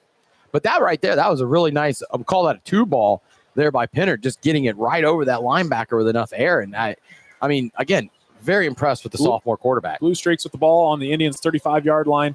Pinner hands off to Ryan, run to the right. Keeps it within the tackles. Picks up about 1, maybe 2 yards there. Not much going there for the Blue Streaks. Wauseon defensive line doing a nice job on that. What was impressive is there was 7 Wauseon Indians around Ryder Ryan. Yeah, they've done a nice job. Wauseon has flying to the football. There's very seldom you see, one guy making an open field tackle. There's 2, 3, 4, 5 guys there sometimes for the Indians. But, that's been Wauseon's calling card is they play good defense. They're going to be physical against you. And right now, the complementary football has not been showed. Pinner back in shotgun, Ryan to his right. Twins to both sides. Takes the snap. Looks to Ryan. Gets it to him out in the flats again. Swing pass. Makes one guy miss. Cuts it to the middle field. Off to the sideline. 10, 20, 5. Touchdown. Ryder Ryan for the Blue Streaks. And there was a heck of a block by wide receiver Colin Short there to spring Ryder Ryan there to get in the end zone. That right there is exactly what I was talking about. Get Ryan in space and let's see what he can do with the football, because we've heard he has a magician-like attitude to him. And right there, we kind of seen that. Nice hook up there. Nothing fancy. Nope. But another touchdown brought to you by Edward Jones and Melissa Stockman. Sauter up for the kick, extra point. Kick is up and good. Putting Archbold up 28-0 with 7:56 to go in the third, thanks to a 34-yard touchdown pass from Maddox Pinter to Ryder Ryan on a nice play on the swing pass. We'll take it to commercial break. We'll be right back here live from Wauseon. Need quality concrete work or reliable hauling? Call DeLarber Concrete and Hauling. We handle it all. Flat work, pole barn floors, driveways, patios, and stamped concrete that turns heads. We also haul stone, mulch, and dirt delivered right to your project. Big or small, we've got you covered. Call Josh today for your free estimate at 419-576-0401. That's 419-576-0401. DeLarber Concrete and Hauling. Solid work delivered.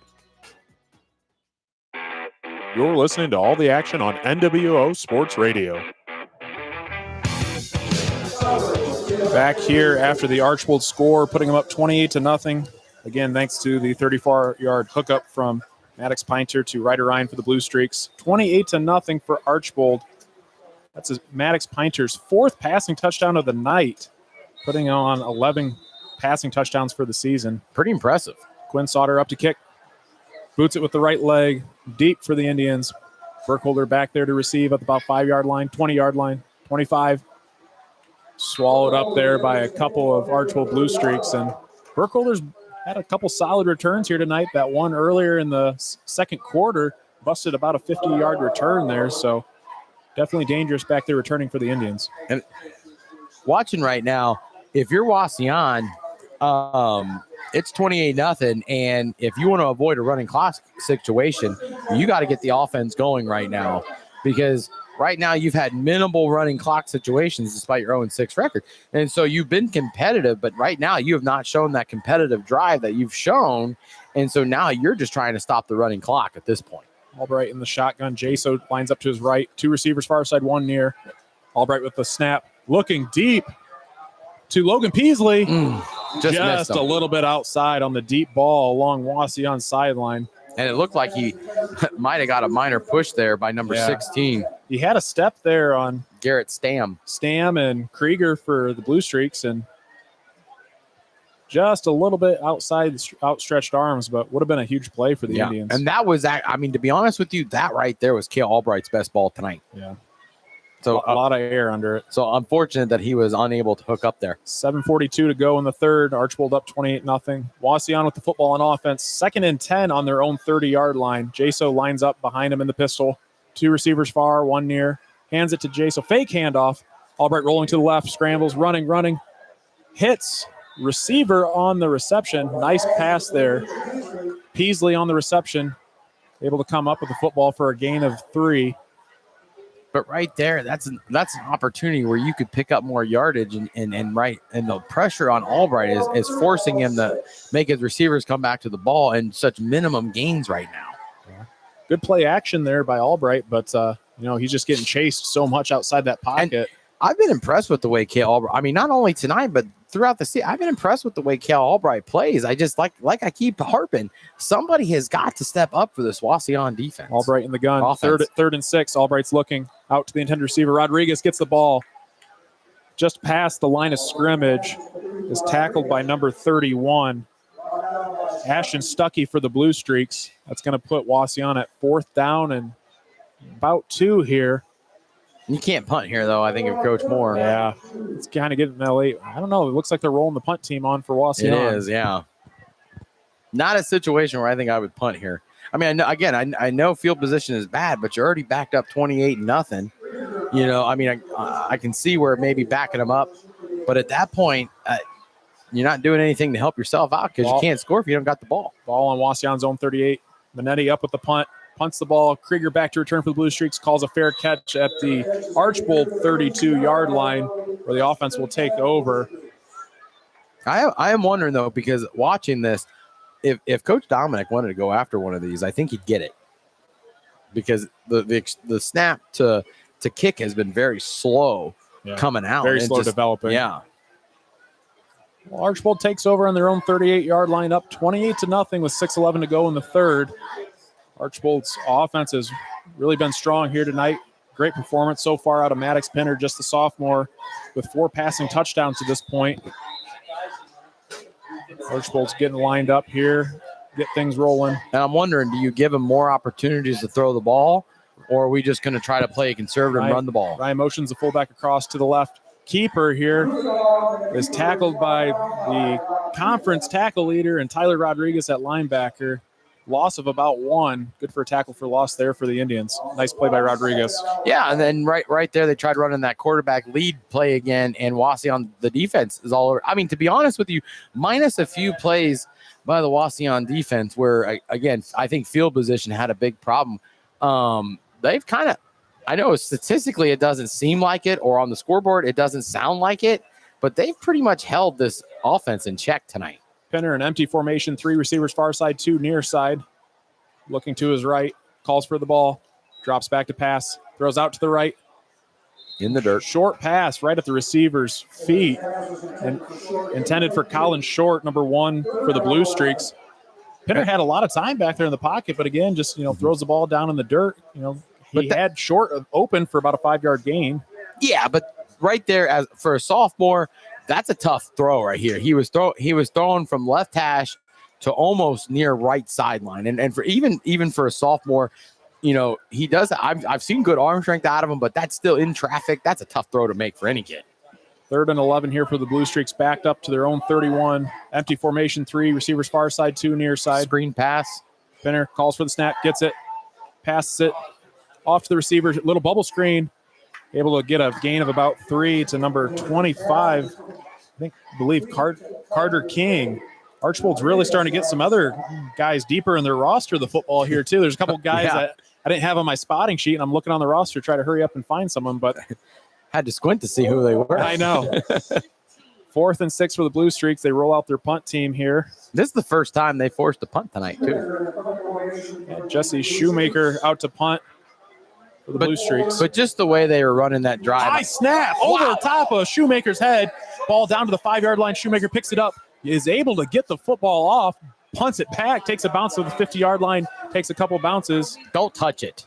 And Indians' Dylan Burkholder contemplated picking it up and seeing if he could get something, but we've seen that before on the snap. I believe Parker Bixler, I saw in the Tenora game, had similar situation. High snap could have been catastrophic for the Blue Streaks, but luckily Shoemaker was able to be calm under pressure, get the football off, and really what could have been an absolute atrocity.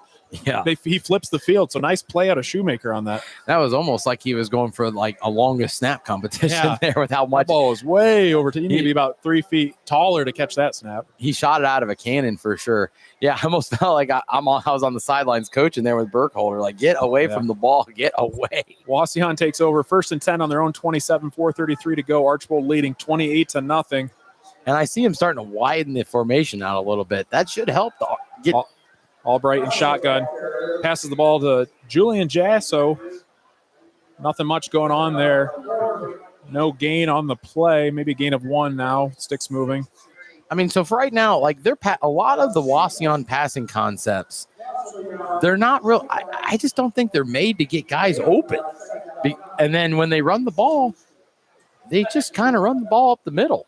There's no real imagination to what Wauseon's doing on offense. And I think that could be the major problem right there. 2nd and 9 for the Indians. Jaso to his right, 2 receivers far, 1 near.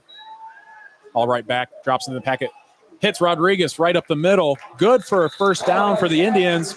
They move the sticks on the nice passing catch from Albright to Rodriguez. Good for a gain of about 11. And that's about the 5 or 6 time that they've ran that same exact play where they want to bring the tight end right to about where the sticks are and hit the 1st down there, and they finally were able to connect. Yeah, great job at Rodriguez on the awareness of finding where the 1st down marker was and picking up the huge 3rd down conversion. 1st and 10 for the Indians on their own 41-yard line. So Wauseon, you moved 1 step forward. You cannot go backwards Albright at this point. Takes the snap, drops back to pass, tucks it, ends up losing about a yard on the play. Albright took the snap, was pressured a little bit, steps up in the pocket, and decided he was going to tuck it and run, but there was just nowhere to go. And so now, Wauseon, you get a 1st down, and what do you do on 1st down? Go backwards. And so now you're already 2nd and long. You're back behind the sticks, and it's right now just that's been the story of the season. 2nd and 12 for the Indians. 2nd and 10, from their own 41. Albright back in shotgun. Hands the ball off to Azarion Hicks off to the left around the outside tackle. Breaks 1 tackle, 2 tackles. Gain of about 9-10 yard lines. They're signaling good for a 1st down. I tell you what, though, Hicks looked quick on that run. Yeah, that's the burst I've seen out of Hicks. And if he can start hitting those bursts just a little bit more, he can be I would love to see them throw like a screen passes there on Hicks. Just something, or even run a sweep to him just to get him in space, because I think if you put that boy in space, I think he's going to do good things with the football. 1st and 10 from Wauseon 49. Fake handoff by Albright. Passes to Rodriguez out in the flats. Moves along the sideline, makes 1 guy miss. Able to pick up another gain there for about 14. The sticks keep moving for the Indians. Now that one, that was almost like what you see in the NFL a lot, where just a simple play action Albright, just a little toss and catch to the tight end. Give yourself some nice space for yards after the catch. 2:28 to go here in the 3rd, but Wauseon's moving the ball down the football, looking really good this possession. And so again, with Hicks, the only thing you ever see him do is run up the middle, and I don't think he's made to run up the middle yet. I don't think he's ready to make that next step yet. False start going to be here for the Wauseon Indians. Again, you kind of talked about it earlier. Wauseon starting behind the sticks here. Another mistake, shooting themselves in the foot, puts them back to 1st and 15. Going to be 1st and 15 from the Archbold 43-yard line. And 1 step forward, 2 steps back. What are you going to do to start saying we're going to make 3 steps forward, no steps back? 28-0. Archbold leads on Wauseon. Wauseon with the football on offense. Running back to Albright's right. Drops back to pass. Scrambles. Moves to his right. Steps up. Dangerous pass. Able to sneak it through. Hit the hands of, can't tell who that is. Number 8, Xavier Molina. Hit him in the hands, I believe, but there's a couple defensive backs for the Blue Streaks that surprisingly Albright was able to sneak it through there, but And that was something new that I've seen from the Wauseon offense. They ran a little mesh concept there.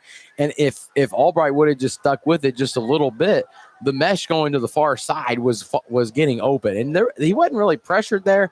So I wonder if it was just like, I saw my number one guy in some space. Does just get the ball out, get him out. Albright back in shotgun, running back to his left. 3 receivers near side, 1 far. Albright takes a snap, drops back, looking going along deep. the left sideline, going deep. Deep pass, incomplete. Ball thrown down, almost caught in the end zone. Intended for number 2, Logan Peasley. And he's supposed to be their burner on offense. So right there, number 12 for Morgan Harris running step by step with him. I think there was a little bit of height. You know, that's where, again, maybe that's where Azarion Hicks could come in. Put him out and again. I keep harping the broken record, but get him in space. Albright and gun calls for the ball. Drops back to pass. Pressured. Throws the ball to the right side. Out of bounds. And good block there by Hicks to make sure Albright was able to get that pass Hicks off. lined up behind Albright. Was able to step up. And I didn't see who that was for the defensive end for the Blue Streaks. Was coming hard. But Hicks did a nice job picking up the block. Albright, unfortunately, a little bit too much on the football. The receiver ran out of room along the sideline. And when I watch Albright throw the ball, I wonder how much of that is pressure because of the fact that so much of the offense is on your shoulders, and how much of it is like you can't really give your guy such a chance because the defense of Archbold's been so up in their face. 4th down for the Indians, 4th and 15 on their Archbold's 43. Got to go for it in this situation. Slow snap Albright again. Back in the pocket. Deep ball. Got him if he catches. Down the field. Oh. Had number 22 Slade into right, and it was I thought, if you kind of into right and kind of cut it back to the football, I think that was a very catchable ball. But Yeah, Albright that had was a a lot catchable of ball. air. I mean, he threw that ball in the air, went about 40, 50 yards, but unable to convert. And right there, Albright gave his guy a chance to make a play. Yeah. And again, no one on Wauseon's willing to help him out. Turnover on downs for the Indians, where Archbold's offense will take over with 1:38 to go here in the third, up 28-0. Archbold's ball on their own 43-yard line. 1st and 10. 3 receivers far side, running back to the left of him. H back to the left of the formation. Pinner calls for the snap. Fake handoff to Ryan. Gets it out to, I believe, Arnger Krieger on a little screen. But Wauseon's defense sniffs it out. Going to be a loss on the play here.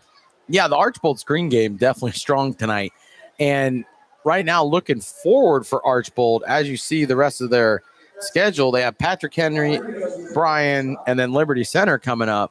And watching Patrick Henry this year and then just hearing all the great things about Liberty Center, if they want to keep running that screen game like that, I don't think that's going to work.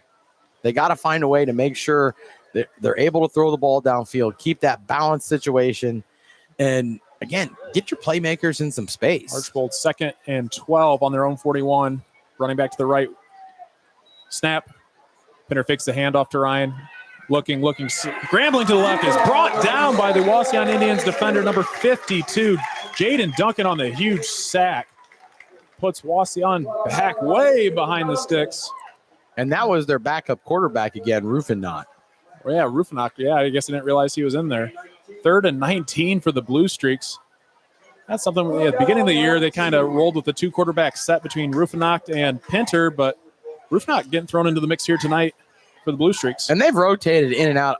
Pinter, I think, has taken about 85% of the snaps, but still trying to get Rufenach in that game. Big time here for the Blue Streaks. 3rd and 19, back up on their own 34. Penalty flag on the field. It's going to be a false start there on number 2, Krieger. 8 seconds to go in the third. Going to back Archbold way up. In this situation, coach, you just hand the ball off and punt it away. Oh, yeah. But the way the Archbold offense has been moving, I can see either them trying to run a middle screen to Bentley here or just a quick flare-out pass to Krieger. Yeah, that's something in 3rd and extra long we've seen Archbold come back to a lot, is that middle screen, especially to their fullback in Bentley. Archbold's going to line up. 3rd and 24 from their own 29. Bentley to the right. 2 receivers far side, 2 near side. And that'll do it for the third quarter. Take things down to the third quarter. At the end of 3, Archbold up 28-0 on the Wauseon Indians. We're going to take a commercial break. We'll be right back with all the action on NWS Sports Radio. When it comes to your financial future, you deserve a partner who listens, understands, and helps you plan with confidence. Melissa Stockman, CHFC Chartered Financial Consultant and Financial Advisor with Edward Jones and Bryan, is here to help you navigate life's big moments, from saving for college to planning for retirement to protecting your family's future. As a chartered financial consultant, Melissa has advanced training to create customized strategies tailored to your unique goals and circumstances. At Edward Jones, she takes the time to get to know you, your goals, your dreams, and your priorities, then builds a personalized plan to help you reach them step by step. It's not about quick fixes, it's about long-term relationships and real results. Take control of your financial future today. Call Melissa Stockman at 419-633-0647 or visit her office at 130 North Main Street in Bryan. Melissa Stockman, your goals, your future, your partner in planning. DSN Sports is your go-to business for purchasing uniforms, equipment, spiritwear, and anything else your athletic program needs, giving you more time to impact lives in the field. With over 1,200 sales professionals who live, work, and serve in your community, you're always just a short drive or phone call away. Be sure to give your local sales rep and Jim Garris a call for any of your athletic supply needs. You're listening to all the action on NWO Sports Radio. Archbold with football, 3rd and 24. Finds Morgan Harris on the hookup across the middle. First down. Strains is able to pick up the first down on 3rd and 24 with Archbold backed up on their own 29-yard line. It was like Wauseon was running some sort of prevent defense as if like the first down was the end zone there. I mean, there was nobody within 12 yards of him. And by the time he caught the ball, he only needed about 3-4 yards after the catch to even get the first down. Big playmaker of the night, and Morgan Harris, wide receiver for the Blue Streaks, having himself a game, but wide open in the middle of the field, and Maddox Pinter is able to come up with a huge first down conversion. But, man, if you're Coach Moore, those are plays that you need to make and really start building some positive momentum for these last 3 games. 1st and 10 for the Blue Streaks. Pinter drops back to pass. Another middle pass screen for Bentley off to the left. Room to run. Breaks one tackle and is able to pick up another first down. Nice play there by the Archbold offense. Yeah, I'll tell you, that was a good. They faked it this way to Ryan. And in that situation, if you're Wauseon and you see Ryan going out, I mean, I'm flying to him because you think he's going to get the ball, but then they just dumped it quickly off the Bentley and he was off to the races. 11-17 and counting here in the 4th quarter, but it looked like Coach Dominic was not happy with someone. I think someone missed a block that could have busted out even bigger, but Archbold takes over 1st and 10 on the Indians' 35-yard line. Ryan off to Pinter's right. 2 receivers near, 1 far. Bentley at fullback to the right. Pinter out in the flats. Complete to Colin Short, number 1, able to pick up of about 4 yards on the pass and catch. You know, in the last break, Logan, we were talking about how, they haven't used Ryder Ryan as much as what you would have thought going into this game. And, it's funny. I just seen a text message from Matt there asking the same question we were. Are they holding them back a little bit with Patrick Henry and then Liberty Center in 3 weeks? That's a good question. I don't know. Because right now, I mean, it's 28-0. You've been in firm control of this game. Right now, your defense has been playing so good that, you don't really need them. Archbold's going to take a timeout here with 10:27 to go in the 4th, up 28-0 on the Indians. They've got the ball on the Indians' 30-yard line, threatening to score here early in the 4th. Fitzenreiter HVAC, keeping Northwest Ohio comfortable since 1955. Whether it's scorching summer heat or bitter winter cold, Fitzenreiter has your back with expert heating, cooling, and indoor air quality solutions for your residential and commercial needs. Need fast, reliable service? Call the local pros you can trust. Fitzenreiter HVAC. Give them a call today at 419-784-0828 or visit fitzenreiterhvac.com for more info. You're listening to all the action on NWO Sports Radio. Back here at Wauseon High School, 10:27 to go in the 4th. Archbold with the football, 2nd and 5, up big on the Indians, 28-0. See what Archbold does here. Pinter back in shotgun. Ryan to his left, 2 receivers far, 1 near. Motions Bentley across formation, comes back, hands off to Ryder Ryan. It's 1 tackle, bounces it outside. Nice gain there for about 5-6 yards, able to pick up the first, and Archbold's offense continues to move the football down the field. That was what I was looking for all game to see. Is that the stuff that they're going to be doing all game? Archbold's moving down here close to the red zone. And the question, is Archbold going to finally make the knockout punch here? Are they finally going to say, okay, let's get out of here. Let's get the running clock? Because, I mean, right now they've had difficulty the past 2 drives to even do that. Pinter and shotgun running back to his right. Fakes the handoff. Pass out to number 6, White Gerke, on the little screen. Able to cut it back up inside for a gain of 4 for the Blue Streaks. And, you know, I think I was just thinking about how, you know, those tendencies against Patrick Henry and Liberty Center, they'll sniff out a lot of that screen game. But, man, I am thoroughly impressed with the way they throw screens all over the field. Coming up on 2nd and 3, ball on the Indian 17 as Archbold enters the red zone here. Archbold's going to roll out 3 receivers far side. Running back to Pinter's left. Looks left. Decides he's going to run it. Is taken down, wrapped around his legs. At number 52 for the Indians, Jaden Duncan. Yeah, that was the tackle for loss. That was Rufinot again. It is. They keep sneaking him in there. I don't even catch it. So here's something that I have noticed, Logan. If he's coming in the game, he's running the football. Yeah. Like they're not showing that he's going to actually do anything but that. And on the year, he's got quite a few rushing yards. 20 coming into tonight. 20 carries for 180 rushing yards, averaging 9 yards a carry with 2 rushing touchdowns. So it reminds me of that Florida team. I think it was like 2007 when they had Leak and Tebow. Rufinot's like the Tebow situation. Pinner back and gun. Fake handoff. Pinner rolling left. Wide open. Is getting pressured. Wrapped up. Able to get the throw off. Did he catch that? I don't know if it's complete or not. Let's see what the official says. Signaling a first down. Yeah, that was a heck of a catch there by Ryan. Was that Ryder Ryan who came up with it? Yes, it was. Man, that play was extended. How Pinter would just continue to roll out to his left, and Ryan did a nice job at coming back to the football. You know, they talk about scramble drill and the receivers getting open and coming back, and nice job there by the Blue Streaks offense. And tough for Wauseon not to finish there and get home. Jaden Duncan there, he had 2 opportunities to sack him. And right there for Pinter, I think one of the main reasons why he couldn't get that throw out enough is because he couldn't get his shoulder square enough to his receiver. Archbold taking things under center for this play. Tight formation, 2 running backs lined up in I formation. I like this. Pinner motions Bentley across to his left. Handoff, whistle here. I don't know what they're going to call. Delay game. First time all night we've seen Archbold line up under center. Well, I'm interested then because all they really did, so all 5 offensive linemen cut block there, and then they had a fullback in the game to also cut. And I'm wondering, did they think like that wasn't a first down or something? Because that was, I'm not sure. That's like something you'd run on short. Yeah, like short yardage, but that there it was 1st and 10. So and it's not that they're in a goal situation. No, yeah, it's not like they were down in goal line or short yardage for a first down.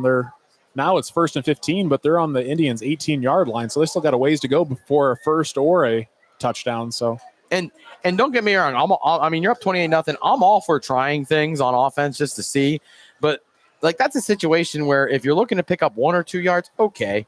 But it's 1st and 10. I think Coach Dominic's asking the same question. I think he might have thought it was not a first down, but now Archbold calls a timeout. Officials are getting together, and they were talking to Coach Dominic. I think maybe he did think that they were still 3rd and short and didn't realize that they moved the sticks. Yeah, I'm thinking the same thing because to run an under center play like that, that's a little confusing to me. All right, with 7:48 to go in the 4th, we'll take a quick commercial break. We'll be right back. Archbold leading 28-0, threatening in the red zone to score. ESN Sports is your go-to business for purchasing uniforms, equipment, spiritwear, and anything else your athletic program needs, giving you more time to impact lives on the field. With over 1,200 sales professionals who live, work, and serve in your community, you're always just a short drive or phone call away. Be sure to give your local sales rep and Jim Garris a call for any of your athletic supply needs. It's like a 15-second timeout or something? We're back here on NW Sports Radio. Logan Bailey and Tony Crier, 7:48 to go here in the 4th. A little bit of confusion there for the Archbold offense. I'm not sure Coach Dominic thought that it wasn't a first down and still 3rd down, but things are straightened out here. But delay of game penalty puts Archbold back 1st and 15. Well, I think they got their Pinner's there at quarterback. I'm looking for a sturdy dose of Ryder Ryan here. Running back to his left, 2 receivers near, 1 far. Pinner fakes the handoff, rolling to his right, looking, just burns this ball out of bounds. Aranger Krieger was in the area, but Pinter just kind of I don't know if they were trying to set up a screenplay because as Pinter was rolling out, then Ryan Ryder was lost in space there. Yeah, it looked kind of like, I don't know if it was a botched play or what. Yeah, it just didn't look right, and his Pinner's read wasn't there back at quarterback and just decided it's safe to just throw that ball out of bounds. Because, there was only even one receiver. Because I just wonder if maybe they were trying once again another screenplay to Ryan there. 2nd and 15 for the Blue Streaks, 7:40 here in the fourth on Wauseon's 18-yard line. Empty set. Snap. Pinner drops back. Finds a wide open. Is that Ryder Ryan or Garricky? Nope, number 6. Number 6. Wyatt Garricky on the reception for the Blue Streaks. Puts the Blue Streaks up 34-0.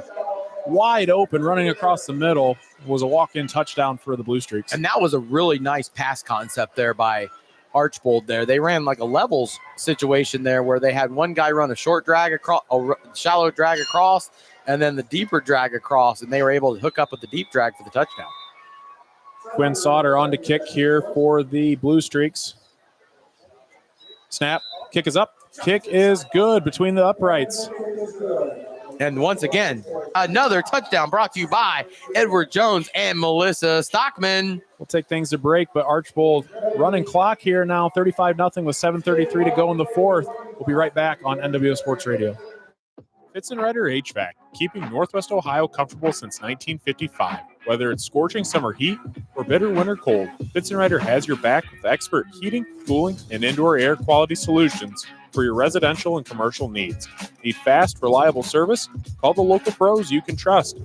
Fitzenreiter HVAC. Give them a call today at 419-784-0828 or visit fitzenreiterhvac.com for more info.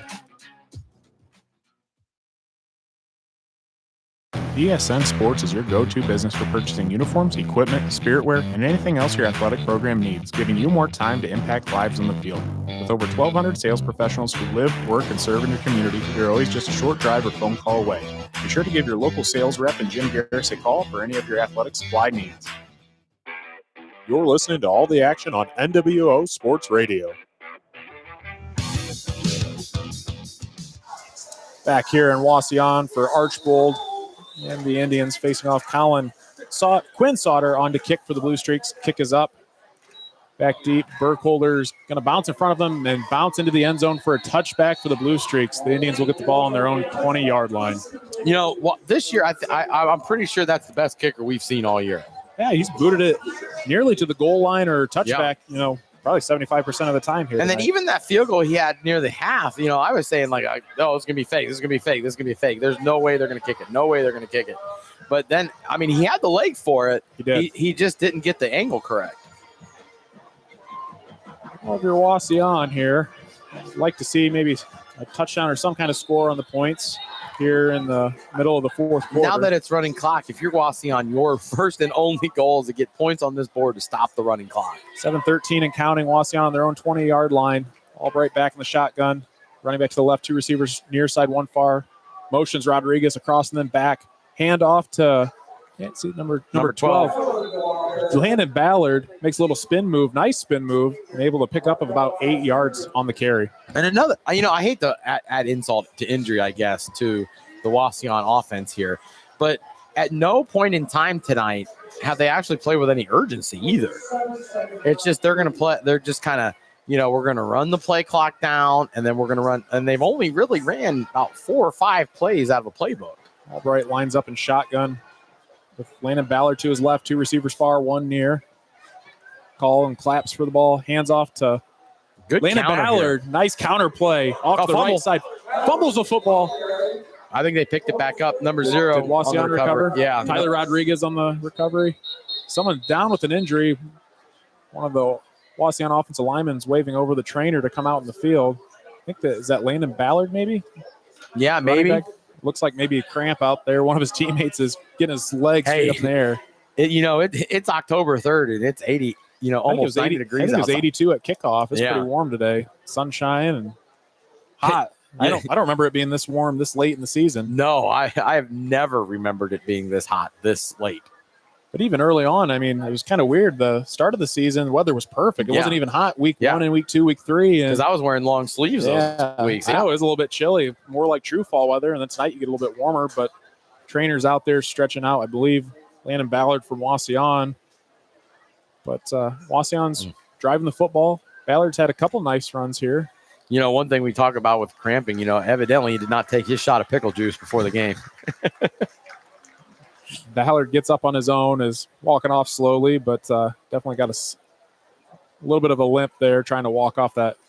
Looks like a hamstring. Now, I don't know if that was a thing with you guys, but I know when I was playing, like that was one thing our coach, Thursday night, make sure you get your shot of pickle juice in you. I don't like pickles, so and then he had to pass on that. Oh, without a doubt. But then I know when I was coaching though, I've had trainers that had things like, the pickle juice jar on the sidelines for cramping situations like this. 6:12 and counting here in the fourth.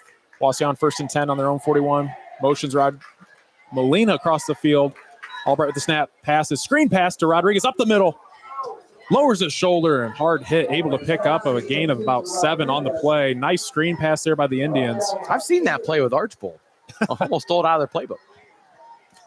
But see, that's a play right there where I would like to see Azarion Hicks run that play. Just a nice, simple screen pass to him and get him in some space and just see what he can do. Because like I said in the open, he has some physical gifts on the football field, and he has not been able to show that in this offense. Albright lines up in the gun, running back to his right, 2 receivers, near side, 1 far. Handoff here to Julian Jasso. Run to the left.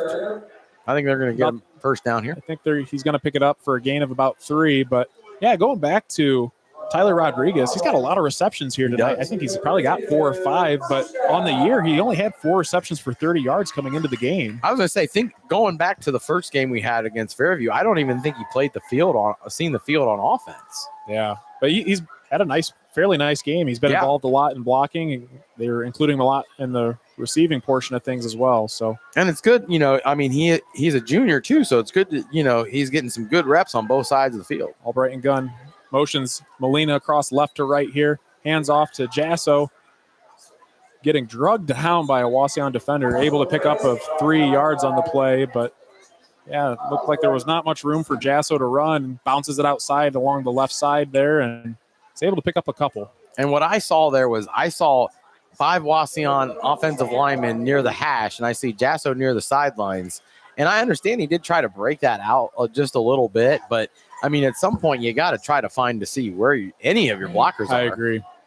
4:17 and counting. Archbold's up 35-0. Wauseon on offense, driving the football on their own 47-yard line. 2nd and 8. Motions Molina across. Fake handoff. Okay, give it to Molina on the jet sweep to the right. Around the outside edge. Molina goes and again is able to pick up a gain of 5 on the play. Logan, I'm not gonna lie. Wauseon down 35-0. Now we're starting to open up the playbook a little bit. Where was this in the first quarter when it was still a football game and you had good drives? You could have ran that screenplay for the first down easily. Right. Jet sweep right here, get your guy in space. Yeah.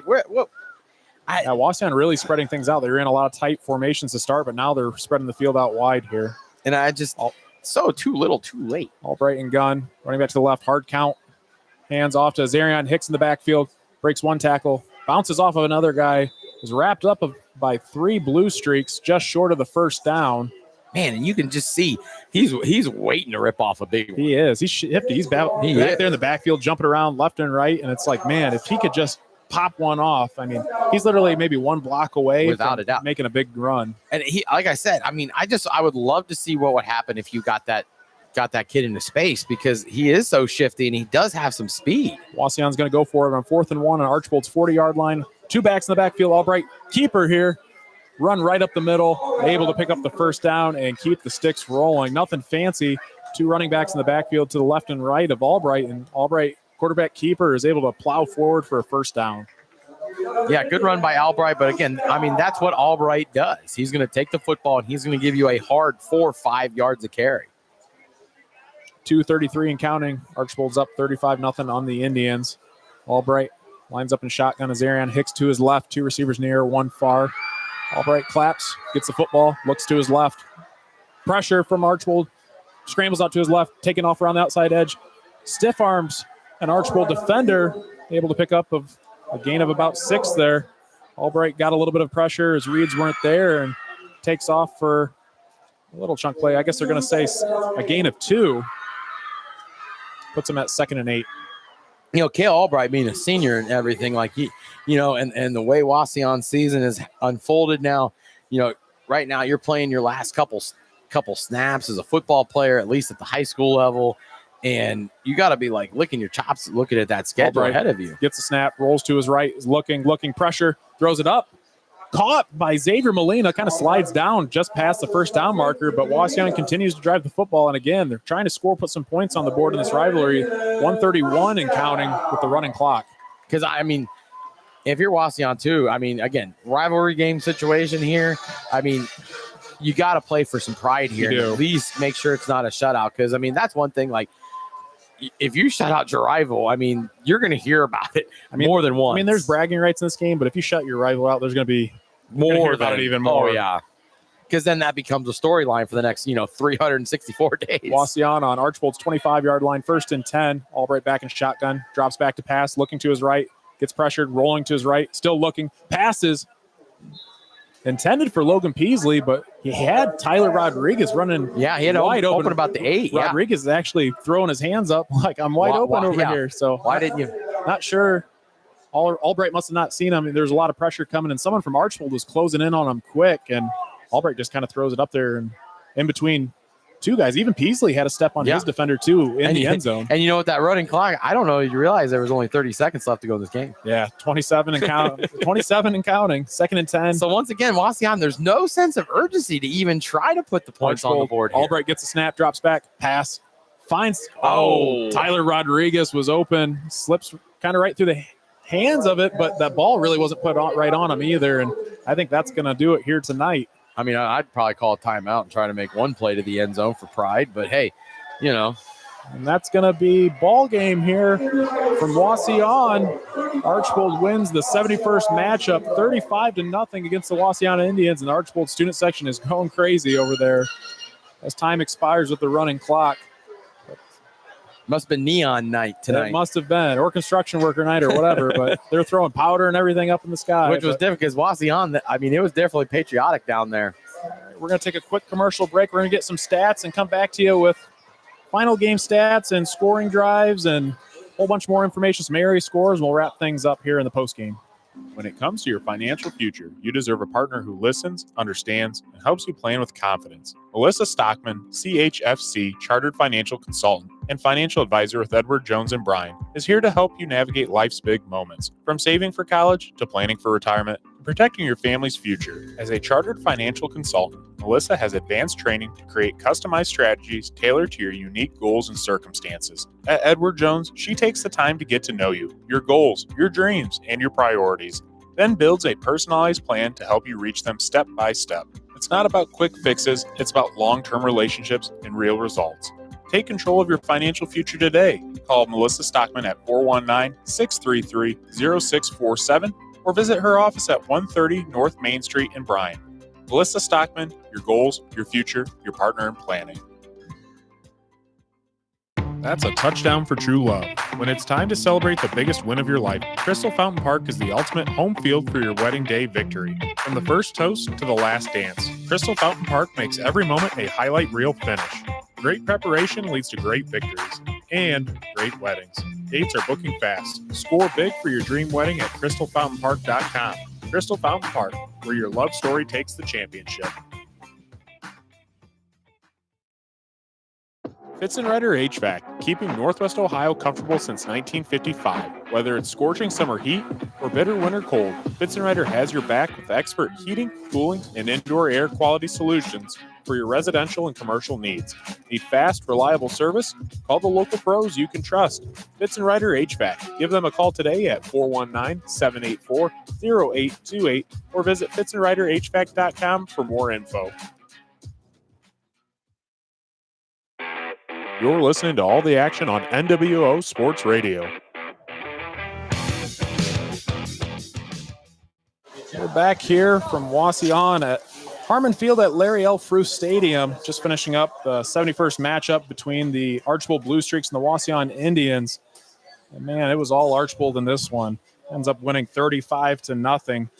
Kind of break things down on some scoring drives and all the action. And then after that, we'll turn things over for some post-game stats. The first quarter, Archbold scored first with 2 minutes, 30 seconds to go in the first quarter on an 18-yard touchdown pass and reception from Archbold quarterback Maddox Pinter to Aranger Krieger. With 45 seconds to go in the first, Archbold struck again on a bomb from Maddox Pinter to Morgan Harris, the big 6'3" wide receiver, good for a 30-yard touchdown reception. At the end of one, score is 14-0 Archbold. In the second quarter, Wauseon had a little bit of spark there with a big play with 9:36, with an interception thanks to Dylan Burkholder, defensive back from the Indians, but we're unable to come up with anything out of it. 6 minutes to go in the second quarter, Archbold, again, another fine for Maddox Pinter on a 20-yard pass for Morgan Harris' second receiving touchdown of the game, good for the third passing touchdown for Pinter, putting Archbold up 21-0. Archbold would come down the field, had an opportunity for a 42-yard field goal with 3 seconds left before the half by Quinn Sauter. Had the distance, but was wide left, with Archbold leading 21-0 at halftime. In the third quarter, again, second half was all Archbold. 7:56 to go in the third. Another 34-yard touchdown pass from Maddox Pinter to Ryder Ryan. Ryder Ryan making some slice and dice moves. Was able to finish for the long touchdown reception for the Blue Streaks, putting them up 28-0. At the end of the third, it was 28-0 as well. Fourth quarter, Archbold again with 7:33 to go. Pinter on an 18-yard touchdown pass to number 6, Wyatt Gerke, on a wide open touchdown pass across the middle, and fine, putting Archbold up 35-0. And that was all she wrote, with Archbold winning this one against the Indians 35-0. Coach, you got some post-game stats for us? Yeah, I do. So Archbold out first down to Wauseon tonight, 18-11. Third downs, Wauseon was only 1 of 10, so maybe that's something to work on in practice this week. Archbold 8 of 11 on third down. Looking at some more stats here. Total yardage, Archbold had 366, 317 passing, and only 49 rushing. So I going into this game not expecting those kind of numbers, whereas Wauseon then had 82 yards passing, 78 yards rushing. So, I mean, balanced, yes, but just not exactly the balance you were looking for in this situation. And so then total yardage-wise, Archbold had 366 to Wauseon's 160. Archbold had 4 penalties for 25 yards, Wauseon 2 for 10. And then Archbold punted once as opposed to Wauseon's 6.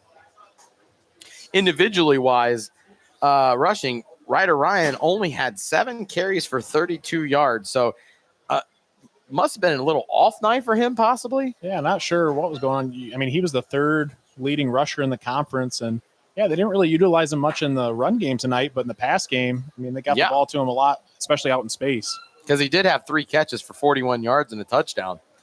And then Pinter had 2 carries, 3 yards, and Roofknot came in as the backup quarterback, 5 carries for 11 yards. Passing-wise, Pinter was then 11 of 15 for 172, 3 touchdowns and an interception. Was it? I thought it was 5. I've got 5 touchdown passes here for Pinter. Yeah. Interesting, because like I said, hold on. I went the wrong way on the picture. Okay. So, but Ryder then 9 carries, 39 yards. Pinter was finished then 23 of 29 for 313, 5 touchdowns in the pick. Yeah, that sounds a lot better. And then Ryder had 5 catches, 81 yards. Krieger 3 catches, 22 yards. Harris 4 catches, 107 yards with that big 32-yard touchdown pass because he had 2 of them. Gerke had the 1, Krieger had 1, and Ryan had 1. And then for Wauseon tonight, Albright only 9 carries, 25 yards. Landon Ballard 3 carries, 20 yards. Azarion Hicks 5 carries, 16 yards. Passing wise, then Albright was then 8 of 25 for 89 yards. So I mean, definitely need to work on some passing efficiency out of this Wauseon offense. Rodriguez 3 catches, 29 yards. Reckner 1 catch, 26 yards. Ballard 1 catch, 14 yards. And Molina had 1 catch for 9 yards. So definitely, I mean, everything in this game favored Archbold. But, you know, like I was saying, I feel like until about the end of the game, I mean, Wauseon defensively, minus a couple bad plays because of some bad situations their offense put in, did a pretty nice job overall, especially, you know, I mean, Ryder Ryan didn't have a field day like he has against most of the other teams he's been playing this year. Yeah, but I mean, the story of the game was Maddox Pinter and that aerial assault from the Blue Streaks. And we knew coming into the game, that offense can be very multiple, about even running the ball and passing the ball. But tonight it was all passing with Maddox Penner, 5 touchdowns on the night, leading the Blue Streaks to a 35-0 commanding win against the Wauseon But Indians. to find that, I think, I mean, when November comes around and to be able to, okay, we're balanced, but then to move it to one side of the ratio like that, I mean, that's good to keep teams off balance for sure. Yeah, but I was glad to finally make it out to a game other than Tenora. Usually I'm doing Tenora broadcast, but good to see a rivalry matchup, a nice crowd here tonight. I know it was all Archbold, but still really enjoyed calling this one with you. And it was nice. A lot of great athletes, from both sides out here. I was really impressed with Tyler Rodriguez, fullback and linebacker there for the Indians. I mean, Wauseon's got some talent. They got some guys. It's just when are they going to finally put it all together and collect the W? Yeah, it's like they have all the pieces of the puzzle, but they're still not quite meshing. I mean, they've got a lot of good athletes, and at this point in the season, they dropped to 0-7. So, hopefully they can pick up a win or a couple wins. I think they'll have an opportunity here down the stretch. They got Bryan and Swanton, 2 out of the last 3. Possibly some winnable games for the Indians. You never know. They could shock the world and beat Liberty Center.